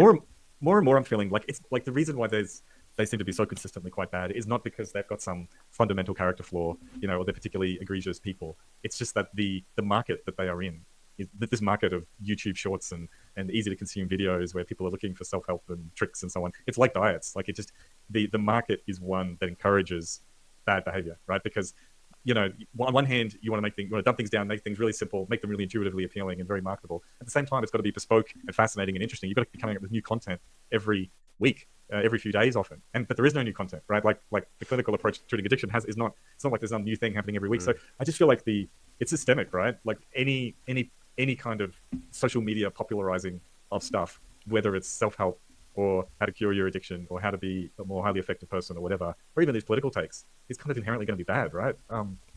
Yeah, what I like that. Want. I think. I was going to say, Matt, that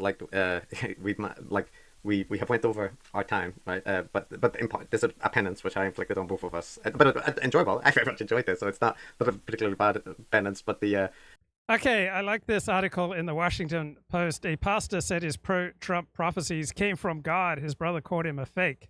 So Jeremiah Johnson became a sensation when he embraced Donald Trump in politics. His brother Josiah, also a preacher, couldn't shake his concerns. So one of the brothers becomes successful, Jeremiah. The other is just struggling to get by. And with Protestantism, there is this belief that anyone can look up the Bible and have direct communion with God. Right? You don't need tradition. You don't need commentary to understand the Bible. You can go to the Bible and get what you need.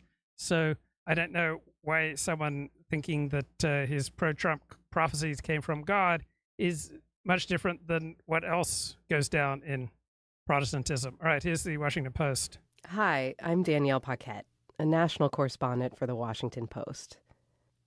This story is about a preacher in Alabama who has just decided to confront his brother. And his brother is a self-described prophet who helped popularize this idea that God chose Donald Trump to lead the United States. It's really a story about standing up for what you believe is right, even if that could cost you your place in your family. I wanted to understand who these guys are, who are spreading these memes or so-called prophecies about Donald Trump. And here was a chance to get to know someone through the lens of his family. What was it like growing up with Jeremiah Johnson? What is it like when your brother is the guy on the internet spreading this idea that Donald Trump has been divinely selected?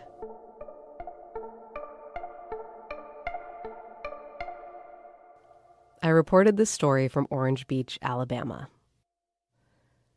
On the morning he could no longer stand it, the preacher was sipping coffee at his kitchen table. The house was quiet. The boys weren't up yet. Josiah Johnson wanted to savor the peace, but his attention drifted to his younger brother, the one he had decided was a false prophet. How many souls, he wondered, was that Christian influencer manipulating on social media right now? Hundreds of thousands followed Jeremiah, who'd helped popularize the far-right belief that God handpicked Donald Trump to lead the United States. Maybe his conscience was nudging him. Or perhaps it was the Lord. The wall sign above him read, "In the morning when I rise, give me Jesus." Jeremiah wasn't channeling Jesus, though, as far as Josiah could tell, when he claimed that God spoke through him about American politics. So Josiah began typing on his matte black iPhone. What if you found out that your favorite prophet or pastor wasn't sexually abusing anyone? He wrote in a draft message to his 5,000 Facebook friends, alluding to other religious reckonings. But instead, they were completely and totally fabricating their dreams, visions, and prophetic words. In an era of surging disinformation, as Americans clash over what's real and what's fake, Josiah took no issue with Trump. An opponent of abortion, he'd voted twice for the Republican nominee. What outraged him was his brother twisting the Lord's words, he thought, in a politically savvy bid for fame and fortune. Jeremiah, who's 36 years old, ran a church with hundreds of congregants and a school preparing students for the end times. He marketed himself as a, quote, globally recognized prophet, spoke at Christian conferences nationwide, advertised e-courses that explored, quote, developing prophetic maturity for $19.99, and had garnered millions of YouTube views, spreading what he framed as divine messages about Anthony S. Fauci, George Soros, and President Biden. Joe Biden just declared Resurrection Sunday heightened sense that the enemy is releasing witchcraft attack against the body of Christ. Josiah, who was 37, had just started yet another dead-end gig as a cocktail server, pulling double shifts to support the 25-person ministry he'd founded with his wife on Alabama's Gulf Coast. Their father, a retired pastor and a towering figure in both their lives, had sided with Jeremiah for as long as Josiah could remember, he said, telling him that criticizing the prophet was like criticizing God. But Josiah didn't know how many others would defend his brother, too. He didn't know that Jeremiah, who declined to answer any questions for the story, would strike back to his 328,000 followers on Facebook, writing, quote, "I have chosen silence over the last several months as I have been publicly slandered, threatened, and falsely accused online by my older brother, Josiah." He didn't know that strangers on the internet would call him, quote, delusional. Staring at his screen, Josiah mostly sensed that he could no longer stay silent. The Bible warned that false prophets led vulnerable believers astray. The stakes couldn't feel higher: spiritual life or death. He scanned the message one last time and hit post. So morality and religion always means to do what is right. You have to choose between competing values. And so usually it's a really bad idea to criticize your brother, your family member, your closest friends publicly, particularly if you're unsuccessful, you're struggling, and your family member is successful. Because this is the best advice I've heard in this particular area, that if you find yourself looking forward to giving reproof to someone, then you shouldn't do it. Right? You should only do this sort of thing if you hate doing it. You truly hate doing it. You don't want to do it. But if any part of you is coming out of jealousy, if any part of you is looking forward to delivering reproof to someone close to you, then that's an excellent signal you should not do it. They were the oldest two of four. Loyalty to family is a great value, but speaking truth is another great value. So there are teachings in Judaism against speaking Lashon Hara, evil speech of other people, but there are also teachings in Judaism that you should reprove leaders who are exhibiting horrific degrees of hypocrisy. 4 boys, but presented like twins. Both had hazel eyes, stocky builds, and a tendency to speak like they were on stage. Both loved wrestling and Miami Hurricanes football. Both attended the same private Christian college in Florida. Yet childhood was rough for Josiah. While Right, we all have to continually update and adjust our own narrative in life. So just imagine that you're identical to your brother, except he's incredibly successful and you're struggling, right? How much do you have to update your narrative to justify your own choices in your own life when you see your brother thriving and yet you're just barely getting by? Jeremiah made their upbringing sound magical. On YouTube, Jeremiah told his viewers, I was really blessed to grow up in an environment where my parents made the supernatural. So people who go through the same experience, all right, one person may well regard his upbringing as a blessing and another person may find it horrific, all right? They both went through the same experience, but because they're different people, they experienced it differently. Feel natural. You know, my story in the prophetic, as most of you know, began in my mother's womb. When he was in the womb, he said, their mother dreamed he would have a, quote, prophetic call. A call to the nations that Right. When my biological mother was carrying me, she would tell my father, me, that I was going to grow up to do something special for God one day. And I was kind of raised with that narrative that I would grow up to do something special for God one day. I would write books, that I would be a dreamer of dreamers. And the Lord said to her that Satan would try to kill me on many times in my life. Indeed, he continued, he was born, quote, purple, with the umbilical cord wrapped around his neck. I was not breathing, and by God's hand, he miraculously saved me, even at birth, from Satan's attempt to try to take me out. Their parents named him after the Hebrew prophet. Josiah never heard that story from anyone but Jeremiah. He doesn't know the details of his own birth either, just that his name came from a king in the Bible charged with abolishing the worship of false idols. Okay, great story there in the Washington Post. I put a link in the video description if you want more. Right, bigger issue, right, back to the big issue of human rights. It is presented as an ever-increasing virtuous cycle of expanding human dignity for more and more people. And part of this virtuous cycle is that women now fight in combat, including in the Israeli Defense Force. And according to one group, feminist group in Israel, 47 female IDF soldiers were killed on October 7 of 2023. Now, Israeli women in the IDF, they never go through the same severe and challenging training as men do, right? Those who've tried to go through that training, many have been injured, some very badly, because there are significant differences between men and women, right? Women should be invested in conceiving children, bearing them, and bringing them into the world and taking care of them, right? The task of men in that, just in biological terms, can be done quite quickly, right? Females can only have a limited number of children during their lifetime, right? Men can ejaculate, thousands of women.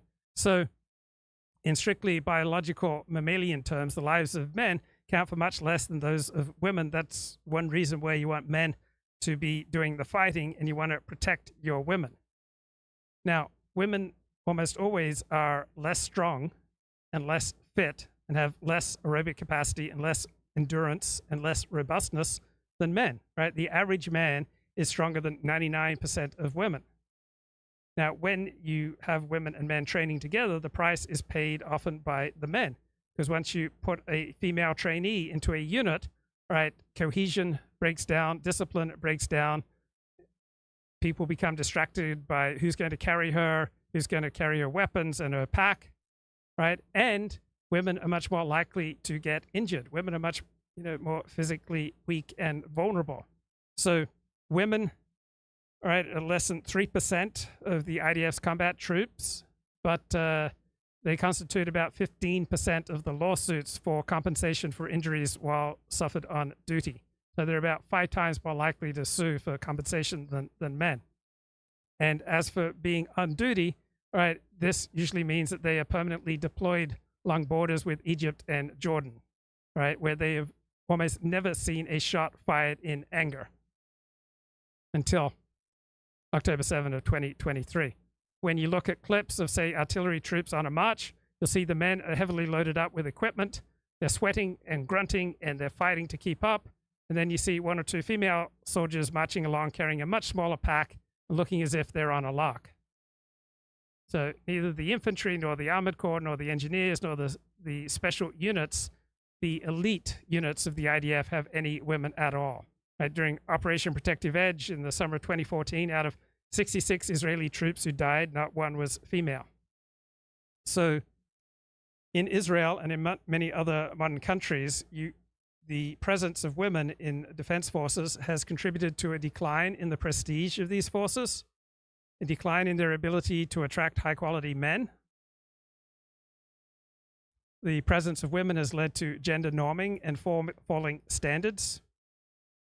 Too many women volunteer to serve in combat units and then are injured, which has bad consequences for themselves and for their comrades who have to save them, and for the defense budget.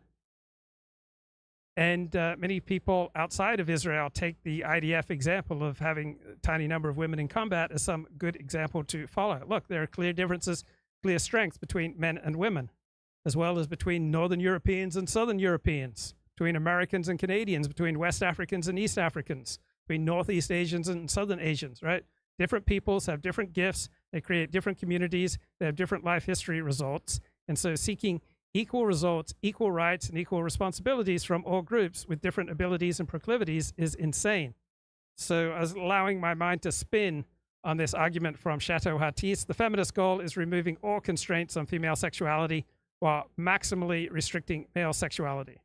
So over the past 75 years, those who have a narrative that they are fighting imperialism, such as the Viet Cong and Palestinian terrorists, have largely succeeded in removing all moral constraints on their own behavior while maximally restricting the responses of their targets. And this was well illustrated in a great 2023 essay, Revolutionary War and the Development of International Humanitarian Law, by legal scholar Amanda Alexander. So she notes that under Rule 106 of the International Committee of the Red Cross, in its list of customary rules of international humanitarian law, combatants must identify themselves before attack to be eligible for prisoner of war status. But the narrative of revolutionaries such as pro-Palestine terrorists and the Viet Cong, right, developed a new language, a new paradigm of just war, and advocated with increasing success for the legitimacy of terrorism and guerrilla war. So the Palestinian movements adopted the narratives of the Viet Cong. They proclaimed the rights of national liberation in the same sort of language that the Viet Cong used, and they have attracted growing support for the Palestinian cause from many intellectuals in the West. And so wars against imperial powers, colonial powers such as Israel, have increasingly been accepted as just, and all means used to oppose them are described as shocking. So Israel defends itself against Palestinian terrorism, and Israel gets the short end of the stick in international opinion. So popular and academic commentary in the West increasingly questions and critiques the lawfulness of counterinsurgency techniques, meaning responding to terrorism. So terrorists have no moral constraints, and those fighting terrorism are increasingly constrained. Yeah, and insouciance, to put it no further than that, with which the mass anti-Semitism that we're seeing has taken hold of the world, plus all the wokery, the transgender lunacy, the offensive and culturally so suicidal doctrine that the entire Western world has to do penance for the colour of its skin, because white Westerners are responsible for all the ills of the developing world. They're colonialist, they're racist, and so on. If you think that those things are really terrible, well, I think that the human rights culture is absolutely at the root of all that. And that's Keir Starmer. That's an important point, and especially since one of the most frightening possibilities of the next British government is that it may well be the incorporation of claims about Islamophobia, as well as those about gender ideology, into British human rights law, which could effectively ban criticism of radical and anti-Semitic Islamism, as well as critics of the trans madness. And in the British system, is there any check on Parliament's ability to ban speech if that's the way they go? It's one of the glories of British democracy that Parliament is sovereign. Now, having said that, no one is above the law, and there are laws which, the English common law, human rights law, much as I dislike it, it's there. And, if you had an energetic opposition to this who wanted to use the courts, it's possible that some creative ways could be found of challenging it in the courts. But that's very much that's sort of a very realistic proposition, I think. The fact is that Keir Starmer, his Labour government, has an enormous majority in Parliament, which we might want to talk about. Yes. But the paradox of this is that, for reasons I can explain, that enormous majority does not translate into an enormous majority of British people who support him and his agenda. Indeed, he has come to power with this enormous majority in Parliament, which means he's secure for the next 5 years. He can basically do what he likes. He's come to this position of great power on the basis of no greater than 20% of the people of Britain who voted for him, and something like just under a third of the people who actually voted, a third of the popular vote. It's one of the peculiarities of the British system, that a party which has got two-thirds of the members of two-thirds of Parliament are now Labour members, Labour MPs, was elected on the basis of less than one-third of the popular vote. And the reason for that is... Okay, so I was rereading Ronnie Goldman's work in Progress, Conservative Claims of Cultural Oppression, and he explains why some groups are privileged and others are not. Like, some identities are held sacred and other identities are denigrated. So you find among our elite, particularly on the liberal left, the center left, the left, right, a great emphasis on harm reduction. But the harms that the left wants to reduce are harms overwhelmingly from a left-wing perspective. And we are, as human beings, we are symbolic animals. So harms to symbols that we hold sacred as trads. You may well find the flag a sacred object, or various parts of your religion will have sacred objects, all right, harms to that which you hold sacred that are merely symbolic, all right, will be less likely to get the concern of the liberal elite and their protection, right? If you have ethnocentric loyalties, that identity and those sacred values are not going to be protected by a left-wing and liberal elite. So you will hear in this liberal left elite rhetoric that our freedom ends only at others' noses. But if you're on the right, you recognize that that's not quite accurate, right? Because we all have things that we hold sacred and harm the things that we hold sacred. For example, you may believe that marriage is a heterosexual institution, so the mere presence of gay marriage constitutes a harm to your hero system. You may believe that the military should be a heterosexual institution, and so the open presence of LGBTQ members in the military constitutes a harm to your hero system. You may well believe that the only path to heaven is through Jesus, and so any denigration of that religious hero system will constitute a real harm to you. So the harm principle, according to which the state may only regulate as harmful that which inflicts physical harm, is a trusty weapon in the arsenal of our liberal left elite. But some types of harm that are not physical will be experienced as just as severe as physical pain. For example, if you think that pornography or rap music contributes to moral decay, to urban blight, right? You're not going to get much succor from the liberal left elite. So the harm principle, reducing harm, right, almost always yields liberal left prescriptions. So the legislation that liberals will veto under the harm principle as unduly coercive, right, can just as easily be defended as a response to the psychic harm and communal harm which that conduct causes, right? Same-sex marriage constitutes psychic harm and communal harm from the perspective of many people on the right. Right? Psychic distress is mental pain and is physical pain and is something that people prefer to avoid. Right? The widespread consumption and dissemination of pornography will, for many people on the right, constitute a harm. If people get satisfaction or happiness from the flag, from a traditional way of life, right, from their particular hero system, anything that subverts that type of community and those symbols and thus reduces their happiness constitutes harm. Right, so the way that the liberal left elite invoke and use the harm principle, right, does not take care of the psychic harms that are inflicted on traditional people on the right.